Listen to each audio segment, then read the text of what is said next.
My name is Dustin Kelly, but everybody calls me DJ. I'm prior Army, serving as both a Ford observer and a military police officer. I spent the last 14 and a half years as a police officer and detective in a large metropolitan police department. Two things that I've learned throughout my career. One, everybody has a story to tell. And two, the best stories are true. This is the DTD Podcast.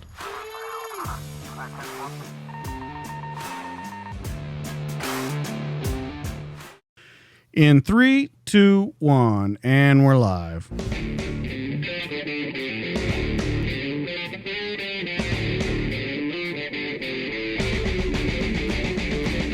What's up, everybody? Welcome back to the DTD Studios and the DTD Podcast. This week, my guest has a robust background spanning 2 decades as a Navy SEAL across SEAL Team 5, SEAL Team 8, and Special Boat Team 20. My guest ventured through multiple combat theaters in the Pacific, Iraq, and Afghanistan. Graduating from the revered Buds training in August 97, Class 212, my guest charted a path from an enlisted mineman to a commissioned Navy SEAL officer. His journey is peppered with milestones, from sniper training to guiding teams in combat deployments in Iraq and Afghanistan. Post-retirement, he navigated to the University of Southern California, steering veteran programs as the Director of Development and standing tall within the President's team as the Manager of Military and Veteran Services. My guest's academic journey includes an outstanding thesis at the Naval Postgraduate School and a Master's of Public Policy, culminating in his current role as Corporate Security Analyst at Dominion Energy, based right in Virginia Beach. He lives by the motto, "Transition is temporary." Please welcome Mark Greene into the studio. What's going on, my friend? I'm so glad we're here. Yeah, finally. It's from start to finish. I think it's been a little over a month. Lots of text exchanges and really good conversations. So I've been looking forward to doing the podcast for a while. Man, this book, fantastic. We talked. You said, I'll send it to you. You sent it to me, and I want to thank you so much for the personal note that you put in there. And I just couldn't give higher reviews about it. It was just like I told you before we started this. It was just a free-flowing, here's my story, good, bad, ugly. This is how I transition. And a lot of people don't talk about the kind of things that come with transition, but you hit the mark beautifully with this book. Well, thank you. And I was really torn about writing it because there was such a stigma when I first came in. Don't write a book. We were quiet professionals. But looking back on it, as I tried to learn about the SEAL teams, I had to read books. Somebody wrote about it. There was a video that I saw, and really that was only it. And then Marcinko came out with a book, and Dick Couch had a book. So it was a very important topic to me because I found out that so many veterans were taking their own lives. And in this book, you'll see it was a real possibility for me. And I thought it was time to get the word out to the veterans who are suffering, that we're constantly going through transitions. And as I was writing, it was initially the military transition. But then I was working at USC. Some of the same things happened with the student athletes who were dedicating thousands or had dedicated thousands of hours to their craft and then hoping to go to the NFL to the next level. But that's a rare possibility, even at USC.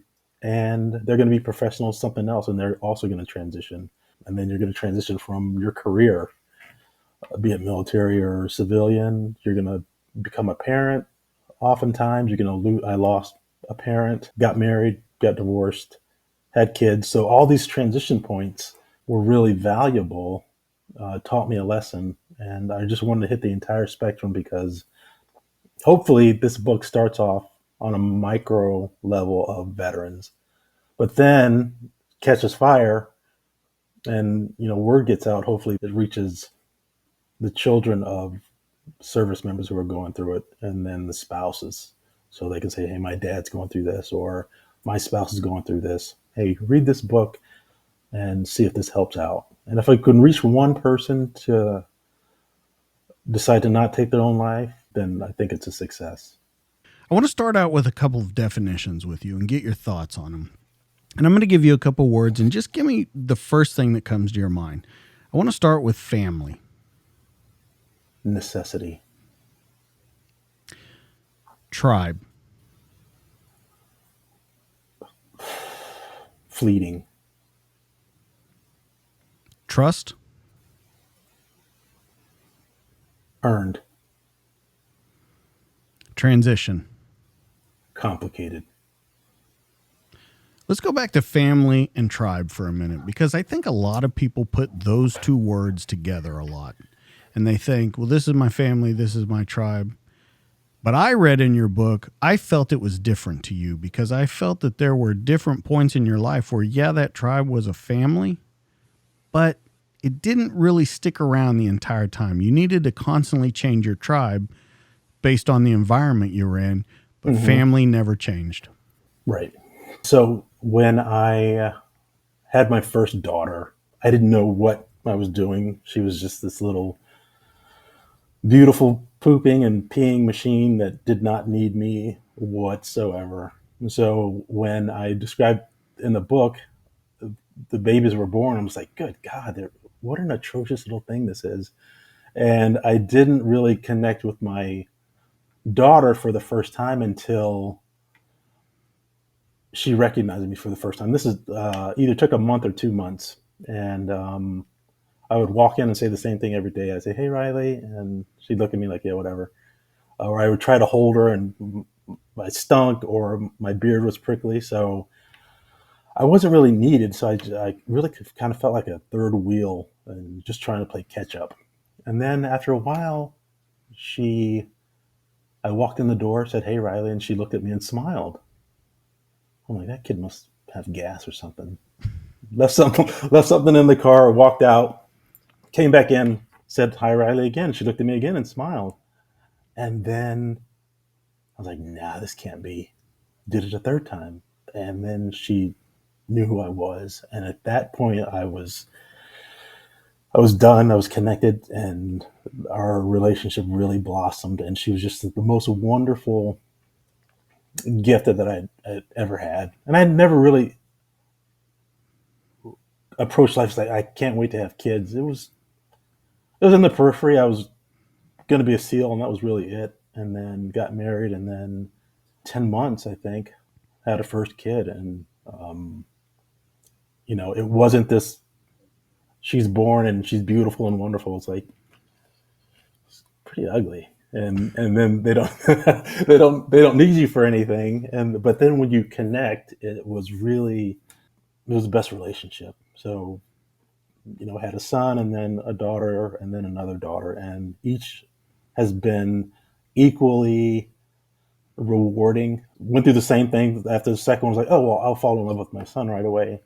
Same thing, atrocious looking when he showed up and didn't need me for a couple months. But throughout everything, those kids have really just been huge anchor points, and they teach me something every day. They teach me something about consistency, kindness, being available, and loving them unconditionally. So that's the family part of it. No matter which platoon I did, you're at a team for 2 years. You try to make your impression, and then you're gone. So your tribes are temporary, and after each tribe experience, you just have your family, and that was really my foundation, my anchor throughout the 20 years, and since 2016, 8 years ago, still the same thing. It's changed after the divorce, but the commitment to them and the joy that they bring is still just the same. Well, we speak about family, and we have a lot of your family to get into around here. The first question I want to ask, though, is how important is it to you to have your kids see the messy part of your story? Because every parent can talk about their stuff, but this book puts it all on the line. I haven't been able to have the conversation with them in an in-depth way as I could write it, if that makes sense. They know that I was in the Navy. They know I was a SEAL, and they know I was just dad. But I really had a hard time explaining how the family changed and what caused that to change. So I still struggle with it to this day. If they ask me about it, I'll tell them all about it. But it's been I haven't figured it out yet. But if they ask me, I'll tell them whatever they want to know. But they're teenagers, and my daughter just got married, so she's starting her journey. She lives in Paris. My son is almost finished with his engineering degree at Virginia Tech. I have a daughter who's getting ready to go to college next year, and then I have the baby who's 15. And getting them to understand the messy parts of parenting and life and the challenges that are associated with that, I haven't figured it out yet. I haven't figured out how to just have that honest conversation and sit down. It's like, okay, here's what happened, and it's been in pieces, but I haven't sat them down and said, hey, top to bottom, here's what happened. Okay, but why is it? And I won't say it's easy that you wrote this book because it took a long time. You talk about how long it took you to write it, how much it was in the making. Why is it easier to tell strangers than the people that you love the most and who love you the most and who, by all means, should be able to handle it? Because I see them all the time, and to know that I disappointed them is really hard for me to reconcile. The look on their faces when, like, the disappointment that's going to come with fully exposing it. I just have always had a hard time disappointing my kids, and so it's just really having that conversation, seeing the disappointment or confusion, and then them not really being able to articulate the questions that they're going to have, and the answers I give are going to be brutal and honest, and I don't know how they're going to digest it. So that's a really good question, and I was really reluctant to write this book, and I was really almost forced to write it because the gentleman who sponsored me from Pivotal Moments and asked me, "Hey, when are you going to write a book?" I was like, I don't think my story's all that interesting. There are a lot of other people out there with interesting stories. And so finally he heard me speak and said, all right, I've had enough of you. Here's your 4 ghostwriters. Pick one. Money's already set aside. Write the book. People need to hear this story. And you have a year. Go. So then I had a mission. I was like, well, I have to get this thing done. And the way it started off, it was going to just be, like I said, it was just going to be a transition story. But then it just turned into kind of a life story, a no holds barred life story of good, bad, and ugly. The reason I ask you that is because you and I have talked on numerous occasions on the phone and stuff about your grandfather. Mm-hmm. And a point stood out to me that you didn't really know that much about him. And we're going to get into a time when he really kind of tried in his own way to tell you about himself. Mm-hmm. And you didn't know it until later on. And I almost wonder, you found out later on and too late in life what he was trying to do. You're right. Do you ever worry that your kids are going to get to that point and go, I never really knew that guy. I thought I did, but I didn't know him. No, I don't, because I'm really very open with my kids. Okay. They may not know this one chapter, but I'm just their goofy dad who laughs at his own jokes. Let them know what's going on. I over communicate with them, involved but not invasive. They have their own space, but I share everything that they need to know. So they're not gonna, and it's because I didn't get to know both of my grandfathers, but the grandfather that you're talking about in the book, I didn't know how talented he was or his life history. I just knew him as my big grandfather, who was an enormous man and worked in the steel mill. Didn't talk a whole lot, and didn't talk with us kids a whole lot, but in the background, he was so proud of all of us. And I found out at his funeral just the depths of the things that man had done. And I was like, I didn't even know that guy. Well, let's talk about that. I want to talk about in particular a story that you talk about in the book and a baseball game that he wanted you to sit down and watch, and then he was going to teach you how to play baseball. You ended up playing football. You weren't a baseball player. But let's talk Right. about that story and being with your grandfather and learning really the importance of when you can take something in, you should probably take it in and keep your eyes open in every direction because you never know where it's coming from. Yeah. Yeah. So, yeah, let's talk about it. When you go in and how he kind of tells you to sit down, how he tells you you're going to learn how to play baseball, and in kind of his own way. And you and I have once again talked about this offline. Let's talk about the man he was and what he was trying to tell you on that day. So, my grandfather was a baseball player, and in the time he grew up, he could only play in the Negro leagues, which was segregated, and black players couldn't play with white players. And I guess he was just a prolific pitcher. He would watch me all the time. He's like, "Hey, boy, come over here and sit down." And my cousins were there, and my grandmother was cooking her famous yellow cake, and she was cooking some greens or something. And I'm just like, I don't want to sit with you. I want to go play with my cousins. But he was serious. I'd never heard him say, "Get over here." So I, sit next to him, and he had this big chair that nobody was allowed to sit in the periphery of this chair, but there was another chair next to him. I was like, "Boy, get over here." He was like, "You got a strong arm, and I want you to learn how to play baseball. And after this game, we're going to go out and play baseball." And I was like, "Oh, like play catch and stuff?" He's like, "Yeah, but we're going to watch this baseball game first." It's the first time I'd seen him giddy, for lack of a better term. This baseball game was playing, and it was a battle of two pitchers. So I'm like, okay, I've never seen Grandpa excited about this, so I'm going to go ahead and sit down. And I didn't have a choice, but in my mind, I was like, okay, I'll sit down with Grandpa. And he was so into this baseball game, and he had this baseball glove. And as the pitching battle went on, he was just whacking his glove, just like, and just getting excited. Like, boy, did you just see that pitch? And I didn't know what I was looking at. I just knew that nobody hit the ball. I didn't know what the bases were for, but I knew that nobody was on the bases. And I was just dying of boredom. I was 8 or 9 years old, and I just really wanted to be somewhere else.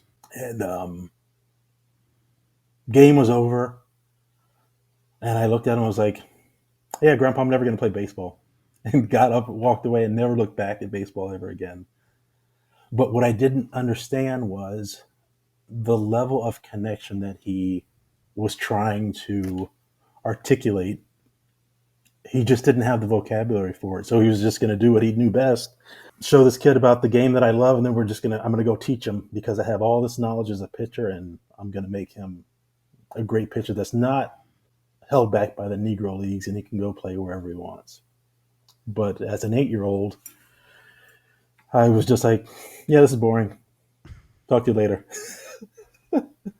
So, you know, he was so, I think he was really disappointed because he couldn't impart that love of baseball on me.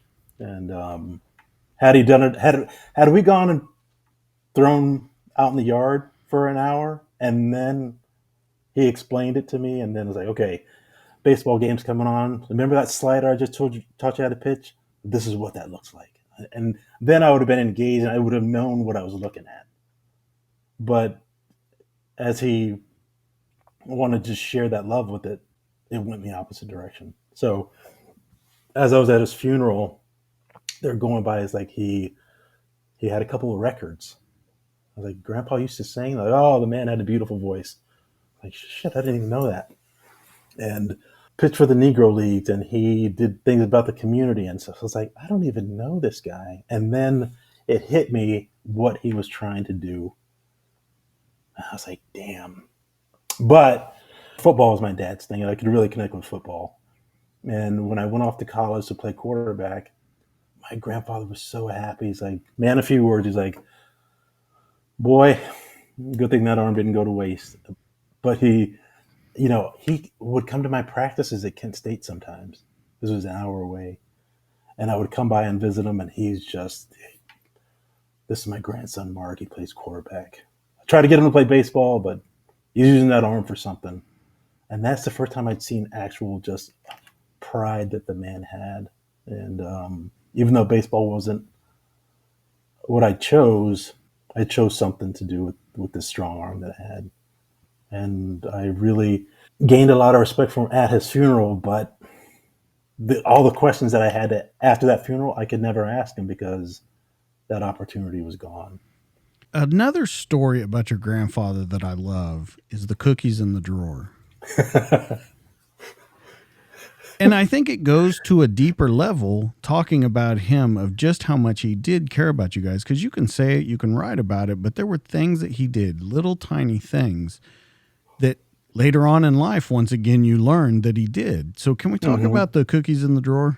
So you'd walk in the front door, and his palace, his kingdom was right at the front door, and walk straight in through to the kitchen. My grandmother was always cooking something. And off to the left, it was this cookie drawer. And all the kids would come in and we'd steal cookies. And my grandfather would get out of my cookie jar, go out and play. So we'd steal some cookies and run out. And one day we just showed up. And he's like, what are you kids doing here? And like, hey, we just stopped by. We wanted to come by and see our cousins. So he just stood up and got up and left the house in a huff, like cursing, right? Well, my grandmother told me years later, she's like, that man got so excited when you kids were getting ready to show up, and he would stock that thing full of cookies. And what happened was the cookie drawer was empty, and he was so upset that he ran out. And before he left, he's like, stay out of that cookie jar. Don't even go in the kitchen. And Grandpa, like, he was almost yelling, so we stayed out of the kitchen. He went to the store, bought cookies, and put them in the cookie drawer, and went out on the porch. You guys can go in the kitchen now. So we knew we'd raid it. And my grandmother said that, he's like, I love those damn kids, and I got to make sure they have these cookies every time they stop by. So, but, I didn't know that until I was in my late 30s.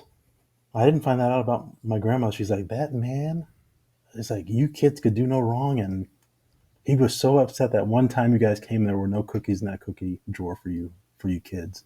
How does that make you feel about the relationship that you had with him then, knowing that there maybe could have been a different one, but I don't know. In all the stories you've told me about him, I don't know if there could have been a different kind of relationship. Right. There couldn't have been. He was affectionate in the way that he could be. Right. It wasn't as far as, hey, come on and let me hug my grandkids. He would just in the background do a lot of stuff for us. He would make sure that the cookie thing was done. He'd make sure the house was clean. He'd make sure, Grandma, those kids like that yellow cake. Whip up some yellow cake. They love your greens. Make up some greens. Make sure. But he always wanted us to feel welcome in his house because you're my grandkids and just a bunch of boys running around. And he just got so much joy out of his grandkids. And I used to ride my bike in circles. I could ride my bike in circles for hours at a time. So I found out later he would rush home from work whenever I was at the house. He'd sit on the porch, put in his chewing tobacco, and would just watch me ride circles and just laugh his ass off at his grandson riding circles. Seems like a pretty great man, and it's interesting that you put him prominently in the book. Something that you said, though, is interesting to me. You said that I didn't want to learn about baseball. He set me down and he showed me the way, but I didn't want to learn that way. Mm-hmm. And you had that same kind of connection, relationship with your father. You were a hard-headed kid, and you mentioned it in there that you were going to do what you were going to do. Can we talk about how that transfers over from grandfather to father, and then you kind of as a father? So I ask a lot of questions. And it's not because I'm defiant, it's just because I really want to understand what people are telling me so I can absorb it in the way that I absorb it. So I say it as like I get information in 2 dimensions, right? But I need to see it in 3 dimensions. So I ask questions to fill in the blanks, to change it from 2 dimensions to 3 dimensions. And then once I see it, I'm like, oh, okay, that makes sense. So once it makes sense, then I'm fine. But it was that generation, if you ask questions, it was a direct challenge to the parent. And I was like, no, Dad, I'm not being defiant. I just need to understand it. And that generation was a lot different. You know, it was be seen but not heard. So now, looking back at my grandfather and looking back at my dad was always around. He was always present, and he was always proud in the way that my grandfather was proud. And he also did a lot as opposed to say a lot. So what I learned was I need to be over communicated too, and then I'll figure it out. So what that translated, I think I took the best parts of my grandfather and my father that I learned as an adult and say, I'm going to over communicate with my kids just in case they see the world as I see it. And I'm going to explain things to the point to where I hope they get it, but it's also open to as many questions as they need because they're going to go off on their own one day. And I want them to know the world, and I'd be a safe space to where they can come and get information and ask as many questions as they want. And I did that as a sniper school instructor too. And it's because when I went through sniper course, I didn't understand it. And I thought that was a bad way to teach sniper because, you know, it's a life or death and you're out on your own and you need to understand the art of sniping. So when I went to the sniper instructor course, I over communicated with my students and I said, ask as many questions as you want. This is my job and I'm going to stay here until you understand it. If that means waking me up at 10 o'clock and say, hey, what does this mean? And I always made time for because it was important. And then I was also filling in the blanks of my childhood. It's like, I want these men to succeed and I'm going to overachieve and over communicate. So the best thing that they could do is fire me. I was waiting for the time that they learned it to the point they were like, hey, Mark, I got it. Just stand off on the background. If I have a question, I'll ask you, but you're fired. And that was the best. That was the best day of each curriculum was when my students fired me, and they got it.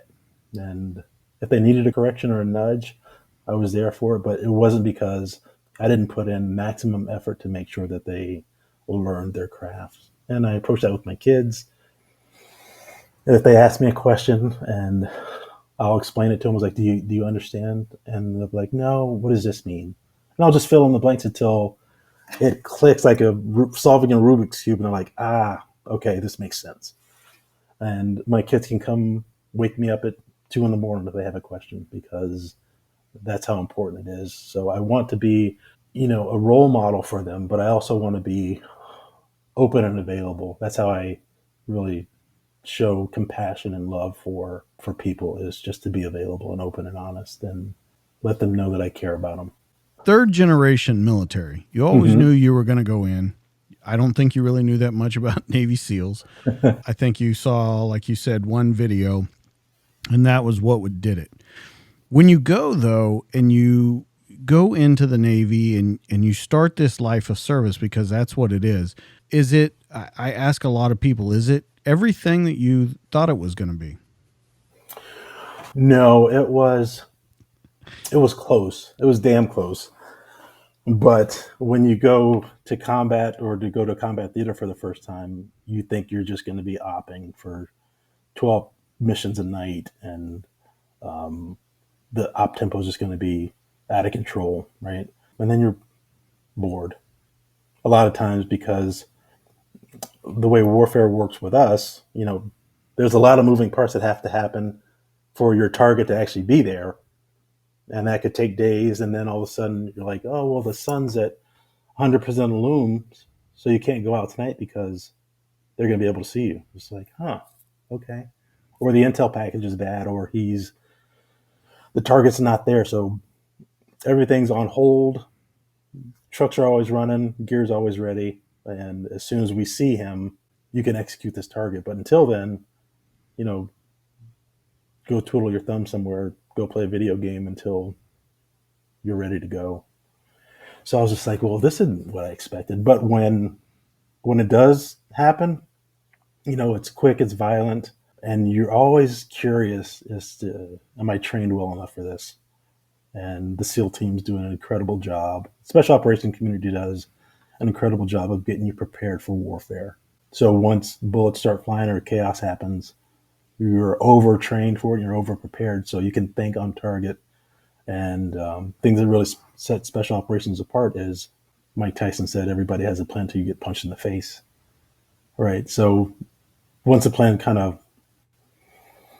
the enemy has a say, so once things start to go kinetic or against the plan, we're trained to adjust to it really quickly and then still execute the mission because that's what we're trained to do at a really high level. If we even go back as far as your basic training and people may be doubting you or doubting what you wanted to do, I think that's more of my question that I'm asking. Is it everything that you thought it would be, or did you find a new set of struggles when you first came in? Because there was self-doubt, there was doubt from complete strangers. And talking to you now, I've always, I've told you that even when you're succeeding, you sometimes present it as failure. So when you're doing that in basic, when you're doing that in buds, is that everything you thought it would be, or was that a new part of it that you never even put into the equation? So a little bit of both. I went in, and the humility I had, or it was out of respect for what I was getting into, even boot camp, it's not hard, but I respected it. And so then when I got to buds, it was, you're always under the gun. And I was, and I got there unprepared because you really can't prepare for it. And every day was a kick in the balls. But I'm like, well, okay, I'm not the best swimmer, or I may not be the fastest runner. But each day wasn't as hard as I thought it would be. But the overall 6 months was much harder than I thought it would be. And I always felt like I was behind. And I always felt like I'm one mistake away from packing my bags and going home. And I think that's kind of by design. But yeah, it was much more challenging, and I had to dig a lot deeper to finish it. And then I had to just really fight my natural inclination to be like, yeah, I'm just not quite getting it. So I just need to work a little bit harder. So when I knew needed to work on the swim, the instructor was, almost having an aneurysm. But it was like, look, I need to figure this thing out. So put your aneurysm on hold while I let you know that I need to learn how to swim better.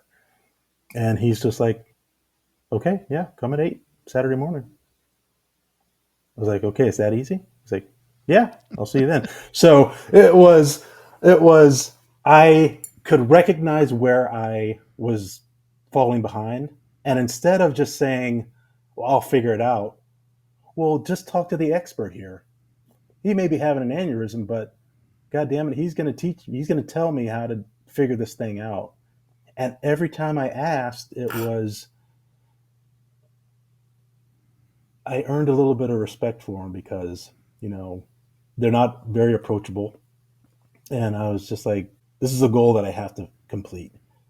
So I'm just going to ask you, as opposed to fall further behind. So I was always trying to not fall behind. And the only option I had was to either ask my classmates who equally didn't know more than I did, or I could talk to the experts and say, hey, instructor, I need some help in this area. And their job is to facilitate you graduating if you want to be there. But they're also there to facilitate you going away if you want to go away. And I wanted to be there, and I was having a good time. And I just wanted to stay, and I wanted to finish this goal, and I wanted to be a SEAL. So that meant that I had to be uncomfortable not only through the course, but it also had to be uncomfortable letting them know that, hey, I'm not cutting it right now. 90% there. I need you to get me to 95, 96%. And what they saw was each time I went, they're like, Greene, you're doing fine. I was like, yeah, but I'm not in the top 3 runners. I'm in the top 5. I'm like, who fucking cares? Get your ass out of here. But they would come every once in a while. They come and stink a nugget. And it's like, hey, use your back more on these push-ups. If you do this one little trick, you're gonna get there. And then they'd kick me in the boot and like, you're the worst student ever. But they had a lot of respect for me because I think they appreciated that. Hey, this course is hard on everybody, and he wants to be here. Is it true that you told them they gave you the wrong uniform at boot camp? Yeah, I did not research Navy uniforms. And so, Mark, I got to ask you though, do you really need to research uniforms to tell somebody this is the wrong uniform? It was the wrong uniform. Okay. It wasn't the Navy SEAL uniform. What are these blue jeans? So I show up at boot camp, and they're processing us, and they give us these blue jeans, awful blue jeans, bell bottoms. I'm like, no. And then they hand us this other blue shirt that's equally awful, and then they give us these boondockers that are steel-toed boots. And I'm like, whoa! I need a Navy SEAL uniform. And the guy looks at me, he's like, son, you're in the Navy. You're not even going to make it as a SEAL anyway. And I was like, what does that mean?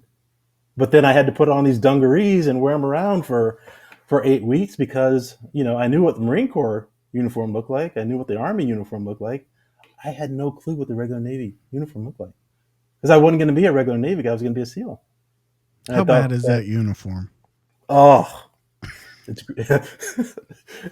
great now. But when I showed up in the 90s, I was like, oh my God, this is awful.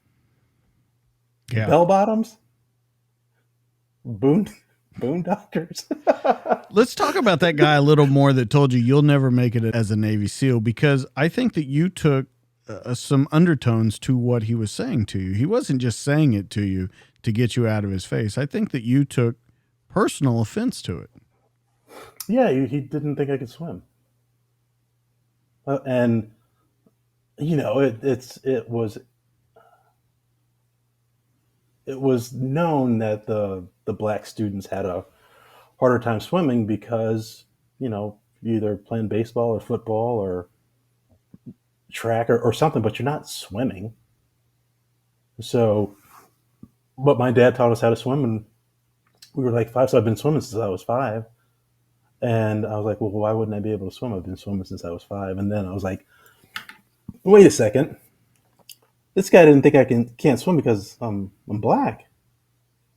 And I was like, all right, Chief Rhodes, you're on the list now.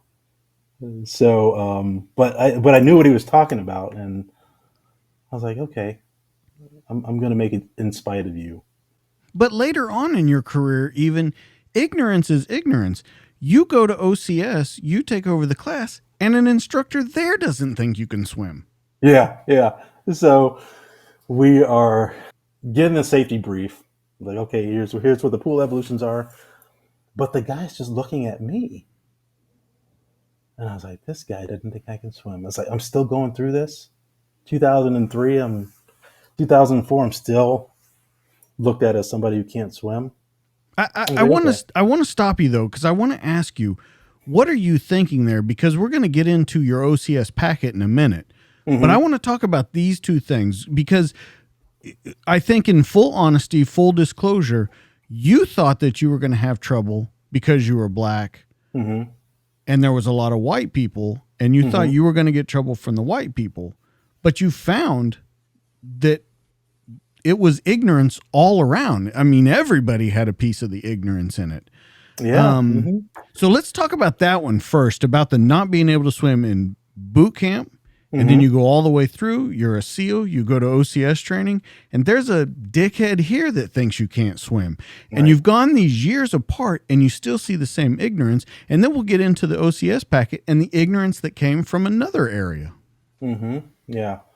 So as the instructor's looking and he's thinking I can't swim. So I could either get pissed off about it or I could fuck with him and have a good time with it. So so he's my shadow the whole time, and I'm acting like I can't swim very well. And some of the other students are going to the bottom of the pool. And so I look at this guy. I was like, well, I'm bored of what I'm doing. Let me screw around with this guy. So I go to the bottom of the pool. I just kind of sit down there, and I see him up on the pool deck, and he's just jumping up and down. And I come to the surface, and I was like, hey, is everything okay? He's like, you can't do that, sir. And I was like, I can't do what? He's like, you can't go to the bottom of the pool. I was like, well, everybody else is going to the bottom of the pool. And he looks at me, he's just like, shit, I'm caught. So I let the class know, I was like, hey, this guy didn't think I could swim. So let's just, collectively just kind of screw around with this guy. So then we do it again, and 2 instructors come over, and I go to the bottom of the pool, and they're both up there jumping. It's like, we told you this once before. You cannot go to the bottom of the pool and sit down there. I was like, everybody else is doing it. So my drill instructor comes in, and he's sitting in the back, and he's just kind of watching, and he knows what's going on. And the class is getting ready to go, and he's actually pissed because even though we had a love-hate relationship, we had a lot of respect for each other. So finally, he sees what's going on and screams across the pool deck. He's like, he's a Navy SEAL, you idiot. And the light goes on. They're just like, wait a second. Wait, so he's black. He's a Navy SEAL. So by default, he's one of the better swimmers in the Navy. So just to watch their faces like, shit. And then we had the final relay race of the day, and I just smoked everybody. And so I just look at him, it's like, hey, man, just don't assume people can't swim. Like, be professional. Well, assumptions, and that's what I was kind of getting around to. When you were in BUDS training, you talked to the instructors, like you said, and you said, hey, I'm not this. And they said, you're doing fine. Let's do this. And one of them told you, the secret to BUDS is that BUDS is not for the guys like you. BUDS is here for the people that are not SEALs. Right. But you took that into everything you did. And I brought up that OCS story on purpose because in BUDS training, in sniper training, in OCS training, you lived by that motto. Even though you knew you were supposed to be places at BUDS, at OCS, at maybe not sniper school, we'll get into that, but maybe not sniper school. But even though you knew you were supposed to be there, you still acted like maybe you weren't supposed to be there. So how does that work in your whole life? And how I would think at a certain point, it would be counterproductive to you. I didn't see it as counterproductive. I felt like it helped me keep my edge, so I wouldn't get so comfortable that I've got it made. And it went a lot to my upbringing that I just wasn't not quite good enough to be there, but maybe like imposter syndrome. Somebody's going to realize that gig's up and you shouldn't be here. And I really can't pinpoint why that is, but that's something I carried with me my whole life. Football, OCS, boot camp even. It's just maybe I've bitten off more than I can chew. Maybe I'm not supposed to be here, and somebody's going to figure that out. So instead of giving them a chance to figure that out, I'm going to overachieve and prove to myself that I should be here. But that's the interesting part to me, how you ended that statement. I have to prove to myself that I'm here. You're there. You made it. What's the internal turmoil there? Yeah, I get imposter syndrome when you talk about maybe I wasn't everything that I was supposed to be, but we're talking in every phase of your life, every school you went to, your master's degrees. You Hmm. talk about failure in college, dropping Yep. out of college, working menial jobs. You never seem to feel you need to be where you're at, yet at every point in your life, that's exactly where you were supposed to be. Yeah. Yeah. Yeah. And so I just try and figure that out. And it's all through the book. You say it over and over. Well, I wasn't doing the best and I wasn't the best, so maybe I don't belong here. You don't have to be the best to be there. So I'm just trying to get in your mind state of how you approach these things. And like I said, you said it wasn't, but how it doesn't become counterproductive after a while. Yeah. So when my dad sat me down right when I was getting ready to play football, he's like, all right, one thing that we don't do, once you start something, there is no quitting. You're going to sit on the bench if you're not good enough, but you're going to follow through with what you're doing. And sometimes I would do things that I didn't want to do. I would just start it so I would finish it. And it was, I don't know, I just had this really tenacious thing. It's like I want to do this thing. I want to do this thing, but I don't know if I'm good enough to do it. And it's just been, and I don't know, having a hard time answering because no one's ever posed this question in this way. It's just that I just need to figure it out. But at the same time, I'm really fighting against myself of, man, do I really deserve to be here? And yeah, And and that's what I'm getting at. yeah, I understand not being cocky about it, not saying, hmm "Yeah, I'm the best here and I'm all that." I get all of that. But then I look at the opposite end of the spectrum with you, and sometimes you're like, "Man, I'm not the best, so I must be the worst." In a sense is how hmm you put it in the book. And you didn't write that in particular, but I got a sense of it reading it that if you're not the best, then maybe you're the worst. hmm And you have to be the best to not be the worst. yeah, And there's never that middle ground. There's never that, man, let me just make it through this and then figure it out on the backside. yeah. It was just like my goal when I got to Buds was do every rep in your morning PT.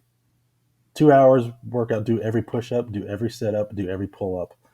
And I remember that was my goal, and I was just like, I've got to do every single rep, and then I'm good enough to be in this class. So the day it was in first phase right before Hell Week. I got every rep on everything, and it was just like, oh, all right, I did it. But then Hell Week shows up, and you're like, okay, I suck again. So I'm just never comfortable with my achievement. I always think that I can do a little bit better. I can work just a little bit harder. And being in the middle, I felt like if I was in the middle, I might as well be at the end.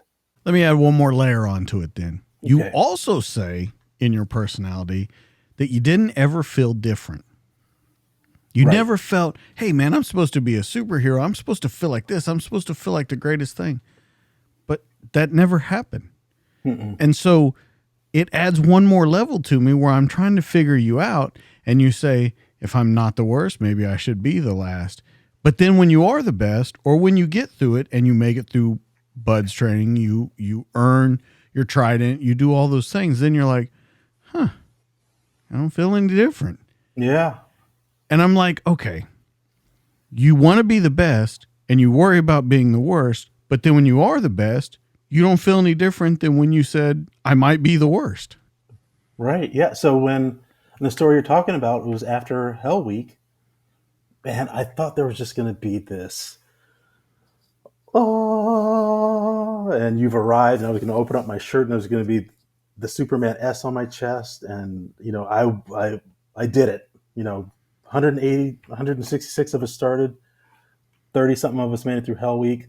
I did really great in Hell Week. And when they secured us on Friday, you'd done one of the hardest things in the world in the military. And I was just like, I still feel like Mark. And Instructor Cunning I was like, hey, Instructor Cunning, I got a question for you. I was like, I show up and I failed at college. My football career didn't come out the way I wanted it to. And I joined the Navy and I'm here at Buds, and by all measures I'm successful. I thought I was going to feel different after they rang that bell on Friday saying, hey, you secured from Hell Week. And I felt exactly the same. And he said, yeah, of course you feel the same. I was like, this isn't for you. Buds is for all the people who aren't SEALs. And then I was just like, well, God damn it, that makes sense. And he filled in that blank to where, okay, you're not going to feel different because this is who you are. You are this thing, and you're not going to quit no matter what. You have the physical and mental capacity. You've earned the right to do this job, and you're not going to feel any different because this course isn't going to change you at all. It's just going to enhance the best things about your character and your drive and your motivation. And this is just a way of testing it. And he said, Buds is just you saying, I want to be a Navy SEAL, and the Navy saying, yeah, I don't believe you. Prove it. When I finally figured out Buds and I could bring it into chunks that I can manage, of basically 4 hours at a time, then it became easy, and then I was just having a good time. I was hanging out in San Diego with like-minded guys working out on the beach in Southern California. And that's really how I approached it. And I was just like, physically I can do it, mentally I can do it, and I'm having a good time. And I'm supposed to be here, so just have a good time with it. And I did. And I think I graduated third or fourth in my class, but I still wanted to do just a little bit better.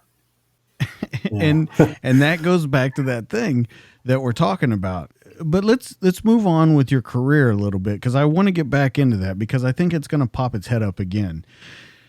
As we move through and you say you deserve to be a SEAL, it becomes who you are. It becomes your identity. You would agree, right? Yeah. Very much your identity. So much so that I want to talk about July 12th, 2000. And the reason I want to talk about that is because your identity, and there was so much wrapped up into who you were and who you needed to follow and who you needed to listen to, you felt regret later on. So let's talk about July 12th. I want everyone to understand the story. And then I want to talk about what happened after that was over that you still feel resonance of it to this day. Okay. So my great friend Mike died in a parachuting accident. And we had went through Buds together. We were in the same boat crew. We had kids around the same time. We deployed together. And he was one of the golden children. He was just good at everything. And he had just graduated from sniper school and was going to turn around after a week and go to military free fall. And it was a cherished billet. Hardly anybody got it, but Mike got it. So he's at my house on Sunday, getting ready to, I think he's at my house on Saturday, getting ready to ship out because he's already missed a couple of days. And he's just like, Mark, I'm just tired. Just hard workup, hard deployment. Came back, 10 weeks of a hard sniper course. And then I'm going back out the door for 3 weeks of free fall. And he's just like, I don't know if I should go or not. And I was just like, just stay home, man. It's going to come back up. You're going to get the billet again. And, he's like, okay, I'll think about it. And I gave him a hug. And I was like, I'll see you next week. We hung out a lot on the weekends. And then Wednesday showed up. and commanding officer calls us out on the grinder and lets us know, it's like, hey, we've had a fatality. And my chest just starts to tighten up because somehow I knew he was dead. And they said, hey, Mike just died, parachuting accident. So we're going to get the command ready. We've got to go get his wife, and we have to let his wife know. Everybody disperses, and the XO comes over and says, hey, Mark, you need to go get in the car and go pick up Mike's wife. I was like, okay. But you can't tell her Michael's dead. And my chief comes up. He's like, no, I can go do it. And the XO's like, have you ever picked up Mike's wife? And he's like, well, no. It's like, yeah, she's going to know something's wrong. And Mark's going to do it. And he's like, Mark, I know this is hard. Just go pick her up and take her home, but you can't let her know Mike's dead. So I pick her up, and she's like, hey, how you doing? And I was like, hey, I'm good.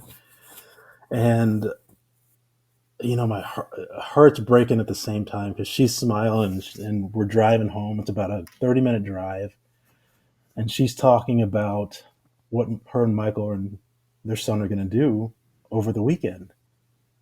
And I just have to play along with it and smile when I'm supposed to smile. And then I drop her off, and I take off. And then a couple hours later, the commanding officer, the CMC, and the chaplain show up at her front door. She opens the door and says, what are you guys doing here? And then they broke the news to her. And they make everybody go home. And then we go to the house. And I walk through the door, and she looks at me with a look that says, you motherfucker, you drove me home knowing my husband was dead. And as I still have not recovered from that. I felt like it was the ultimate betrayal to her and her son. I was pissed off that they made me do this thing. Yeah, I don't think I've ever recovered from it. I haven't recovered from it. When you say you walked in and you saw that look, do you think at any point that you've overthought it and that she maybe doesn't feel that way? Or why does it stick so hard? Why does it resonate so hard with you that she does? Once again, you said that's who you were. You were following orders. You had to. So I want to understand that story a little better. And I thought about when I read it, was it just guilt that you felt, or was that really happening in front of you? Probably a mixture of both. A lot of guilt. And I had seen her later, and she and I talked, and she understood. But in the moment, she was grieving, and like, we spend time together, we vacation together, and I just felt like it was a betrayal. I felt like I betrayed a family member by keeping that from her and letting her go on with the thought of, hey, I'm getting ready to see my husband in a couple of days. And I understood it, but in my mind, it was such a traumatic thing that I think I coded it in the wrong way, as she's going to be for that look of betrayal still holds on today, as opposed to when I actually talked to her, she understood, and I just apologized. But that initial betrayal, I still code it as a betrayal to a family member. I'll just never forget the look on her face when when it happened. Further in your life, you talk about, finally being able to have all these emotions and stuff. Is it at that time, or is it before that, whenever you start putting up those pieces of armor all over you to where no one's going to see your emotions? That happened when I was 15, Okay. and my grades were bad. And my dad said, "Hey, if you don't pull your grades up, you're not going to be able to play basketball." And, I made a choice. I didn't study enough, and grades came out, and I didn't make the cut. Bad grades. So my dad is like, "You're not going to be able to play basketball." And in my mind, I was just like, "Hey, man, you knew this was coming." So there was no complaining. There was no begging to play basketball again. I was just like, "Okay, yeah, Dad, I get it. I understand." And he got so angry with me that I didn't beg to play basketball. So much so that I was at an age where, he was so mad that he came up and spanked me in the middle of the night because he was so mad that I didn't beg to play. But in my mind, I was just like, well, yeah, this is the punishment and I get it. And I'm going to accept my punishment. I'm not going to complain about it. But what I realized is that I didn't react. And, my dad could be a little bit of a bully. So when I didn't react, it was like, okay, that's a victory. So then I learned that if I'm stoic and have up this barrier that I don't show emotion, then I'm going to be left alone. I'm not going to get bullied anymore. So that was the start of building up those barriers to protect myself, for lack of a better term. So then it worked for me. That was a victory.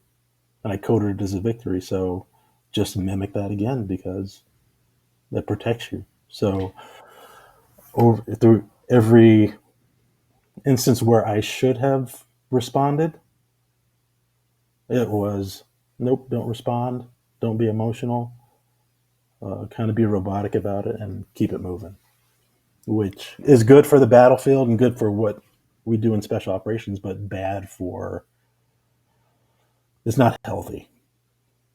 And that's where that started 15. I remember the day it happened and I was just like, holy shit, I just won.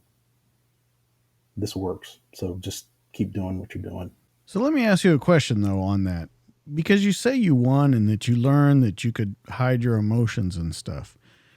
And they said if you didn't make good enough grades, you couldn't play basketball. They came and told Mm-hmm. you didn't, and you said, yeah, I get it, the punishment.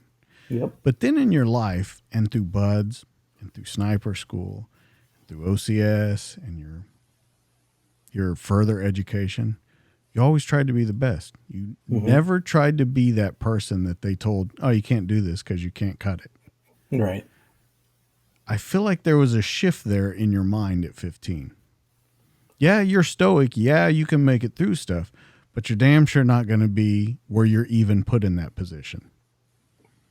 Yeah. And I quietly overachieve. So instead of like needing to improve on shooting at sniper school, I would, after everybody was out eating, I would go out to the range and just dry fire.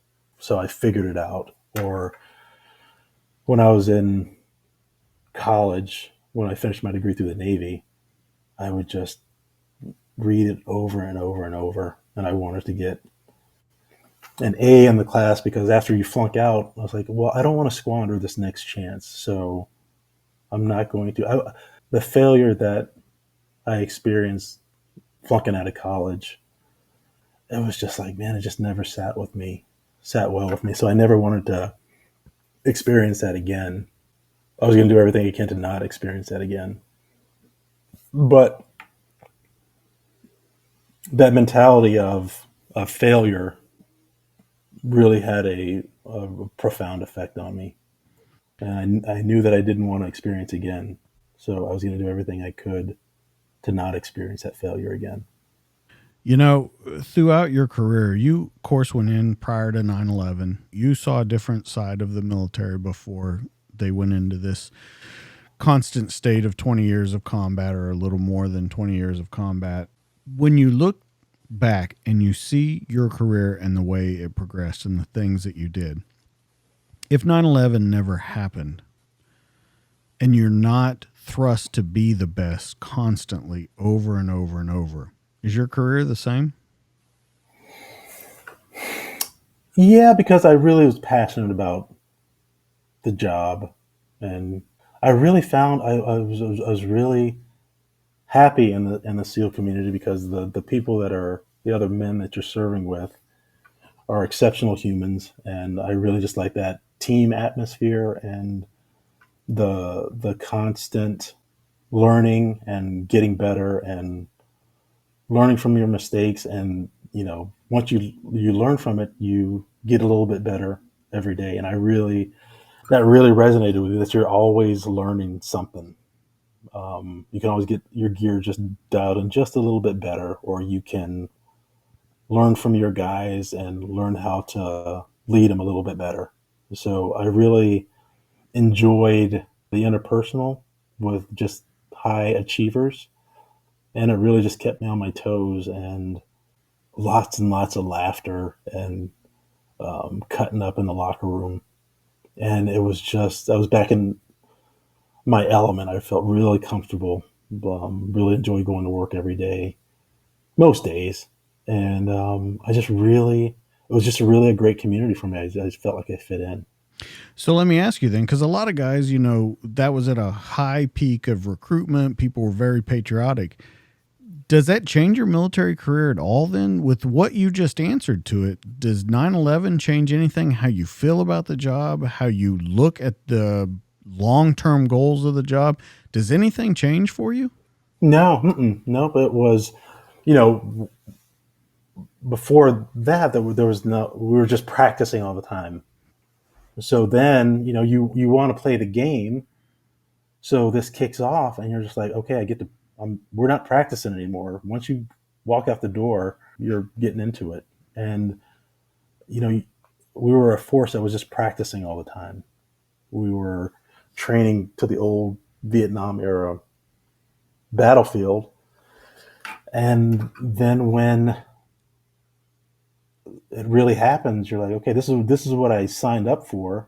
I was a little disappointed the first two tours when there wasn't a whole lot going on, and then September 11th kicked off, and you're just like, okay, am I trained well enough to go downrange? And when you're downrange, we are trained well enough, and you get to play in the game, and you succeed, and you really high sense of satisfaction. So if 9/11 hadn't happened, it wouldn't have changed anything. You're still preparing at that same level, and you work just as hard, and you want to be the best in your platoon, or you want to be seen by your peers as a competent operator. So none of that changed. It's just now that we go down range, we're doing it for real, and you're still with the same group of guys. You're still doing the same mission, and you still have that same camaraderie, and you're still looking to the right and to the left, and you're like, yeah, these guys are badasses, and I'm a part of it. So let's get it. And that was really rewarding. I wouldn't have changed, because the same type of guy and the same environment's still there. It's just now that when you do your workup and your training, it's for real. Once you land in country in Afghanistan or Iraq or wherever you're going, you're going to go to work. I want to talk about the first time, because you talk about it in the book, the first time you pulled the trigger. Does that change how you feel about your career? Does that change who you think who you are, or possible end goals in the end? Yes. Once you pull that trigger for real, and my stuff was sniper work. And when you're going through sniper school, they tell you, when they put that first silhouette up that looks like a person, a high percentage of the class doesn't take the first shot, because you're just like, okay, this is This is real. And the instructors yell at you, like, take the fucking shot. And you have to take that first shot. And then, like, this is, I'm training to be a sniper. But, they've done studies on the first time you just see that human silhouette, we're all down on our guns. And once it's popped up, 8 or 10 heads look up to make sure that we're seeing what we're seeing. You just have to, like, hey, you're training to be a sniper. You take shots, you shoot people. That we train you to do a job. You go out by yourself and with your shooting buddy, and you go out and do that line of work.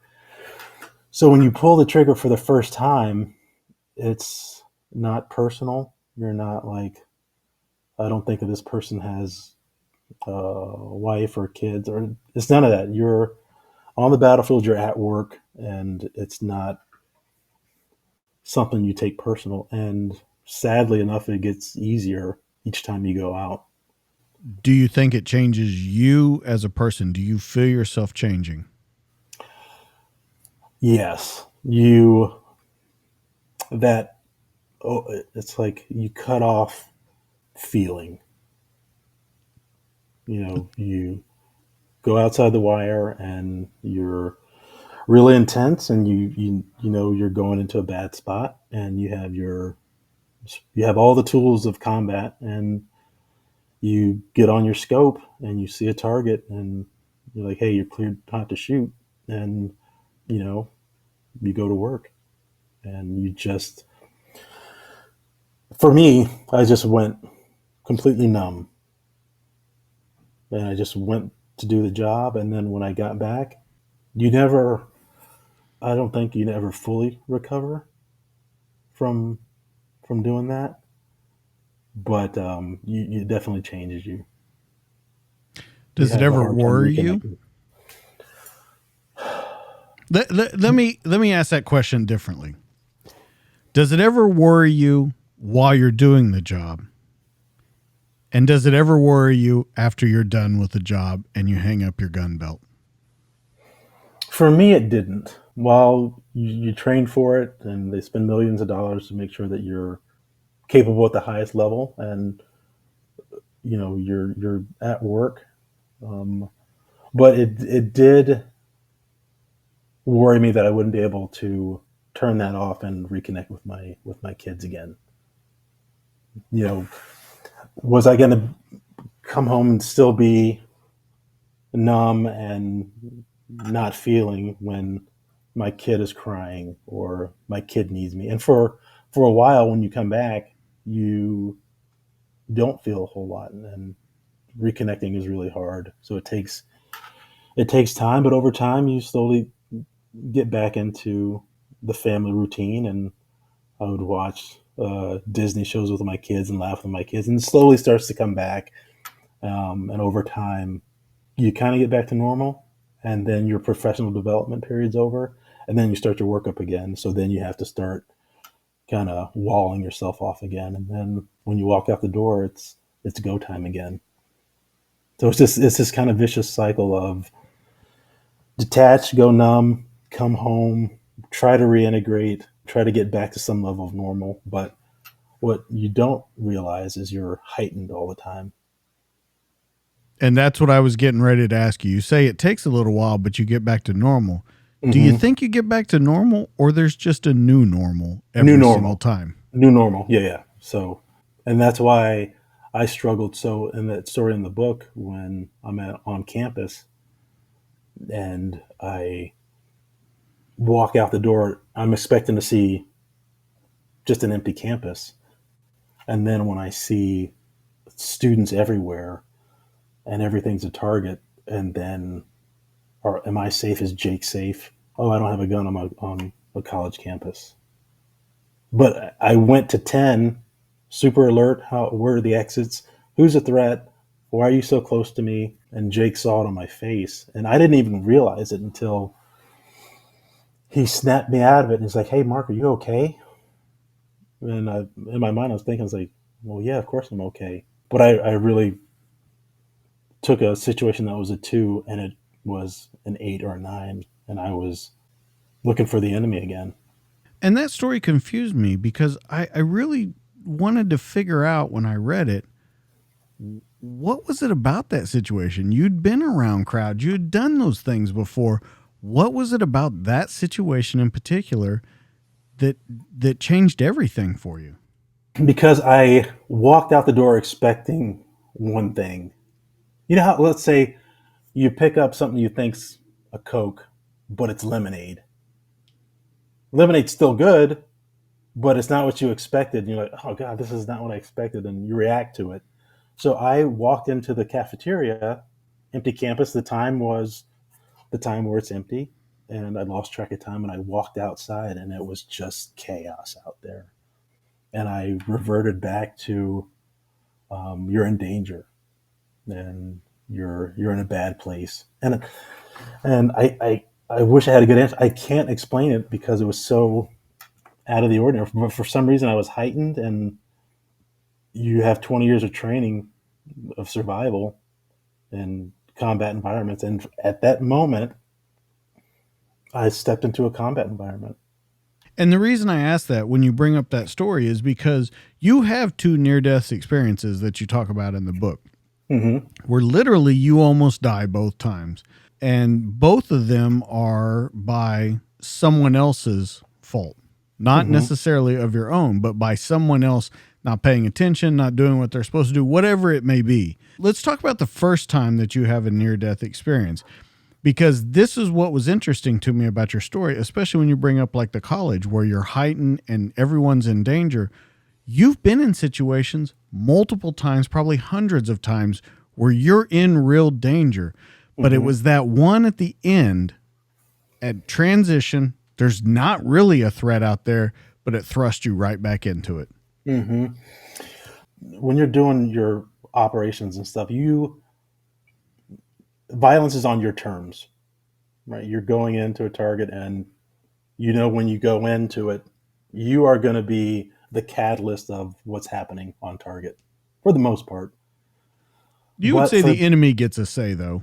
the enemy gets a say, but you're going in and you breach that door, and the violence is on your terms. You're going into a house or you're going on target.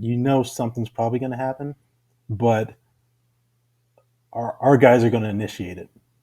So it puts you in a different mind space or headspace as opposed to the violence being done to you unprepared. And for some reason, I coded it as this is being done to me. I'm not prepared. I didn't have any guns. I was on a college campus. I couldn't properly defend myself to the violence that I perceived that was coming at me, and I was completely out of control. And that's a completely different headspace to be in. Absolutely, because on the opposite end of that spectrum, and we're talking about both times that you had a near death experience, Mm-hmm. you revert back to your training the second time faster than the first time, Yeah. but you revert back to your training and you go into almost a robotic state to do it. Mm-hmm.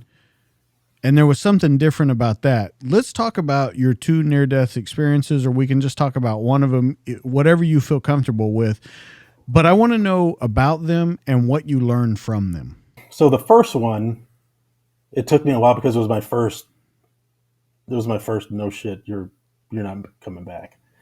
And we were doing fast roping on the Strong Texan, and we were with HS2, the Helo Squadron, HS2, and I was in aircraft number 5, I think it was.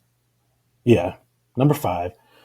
And we're doing our crawl, walk, run, and it was my first. Like, we're doing a visit board search and seizure where we go in and we take over the ship. And pilot comes in, is like, yeah, I'm the pilot today, and I'm the best pilot in the squadron, and I'm gonna get you guys on target. Like, okay. Did he really say that to you? Oh That was a yeah, oh real yeah, statement. yeah, yep. Okay. I was like, all right, well, Mavericks in the house. So we do the profile and broad daylight, fantastic. I was like, okay, did my first practice op, and 6 hours, 8 hours from now, we're going to do it again. And the sea state starts to pick up, and there are obstacles. We call them their cranes or booms. And it was a really tough platform. It was a really small platform.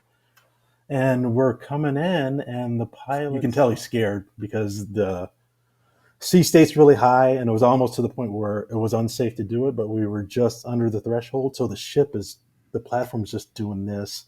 The ship's doing 5 knots. So, he's got to keep us over the platform, but he's got to also match the speed. There's a lot of moving parts, right? But he was so nervous getting us down. So 8 of us are in the second one. 1, 2, 3, 4, 5, 6 go down. Todd goes down, and then I'm going down last.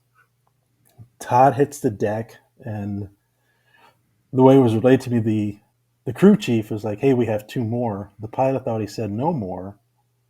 And Todd hits the deck, and then all of a sudden, I'm on the fast rope going as fast as I can, and then all of a sudden the helicopter's moving out to sea. And I was like, what the hell's going on with that? And so then I realized, like, he doesn't know I'm on the line. So I put my brakes on, and I had like 6 or 8 inches of fast rope left. So I put the brakes on, stop at the very end, and they teach you how to climb up fast ropes in BUD/S. So all I needed to do was get high enough, hook my feet in, and I was going to be fine. But something happened that made the helo, it caused a whip in the line. And the whip's coming down, and I'm looking up at it, I'm like, shit. And I know it's coming. Snaps me right off, and I go between 60 and 100 feet into the water. And the first thing I think is like, why am I all wet? It could be, I'm supposed to be on the deck of a ship. Why am I in the water? So there's this moment of confusion, and then it's like, holy shit, I'm in the water. And the ship's going north, but the current's pushing south, and the waves are pretty high. So I'm like, shit. So I go to turn on my strobe light, and I hear that flooded out, didn't work. And the waves are crashing, and I'm like, I can't face the ship anymore because like the salt water's, I'm sucking down a bunch of salt water. So I have to turn around, and I just keep getting pushed out to sea. And I start thrashing around a little bit. And I was like, wait a second.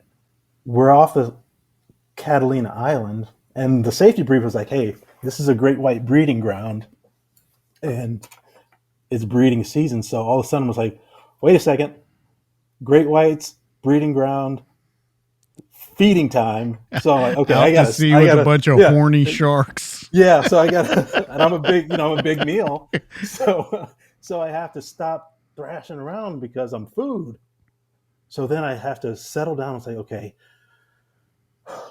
what's the situation right now? Okay, you're in the water, strong Texans going this way, they're getting pushed out to sea, your strobe light's flooded, and you're taking on water because you have your both weapon system, body armor, heavy boots, and I'm starting to flood. So I'm like, okay, pull your UDT life jacket, fill it up. Well, it's rated for somebody who's 5'8", 160 to 180 pounds. 6'2" with all my stuff, 240 pounds, maybe 250. The thing's not rated for me to stay afloat. So it's pumped up, but I'm so heavy that I'm still sinking. So I have to tread water, and I turn on my strobe. I had a secondary light, so I turn that secondary light on.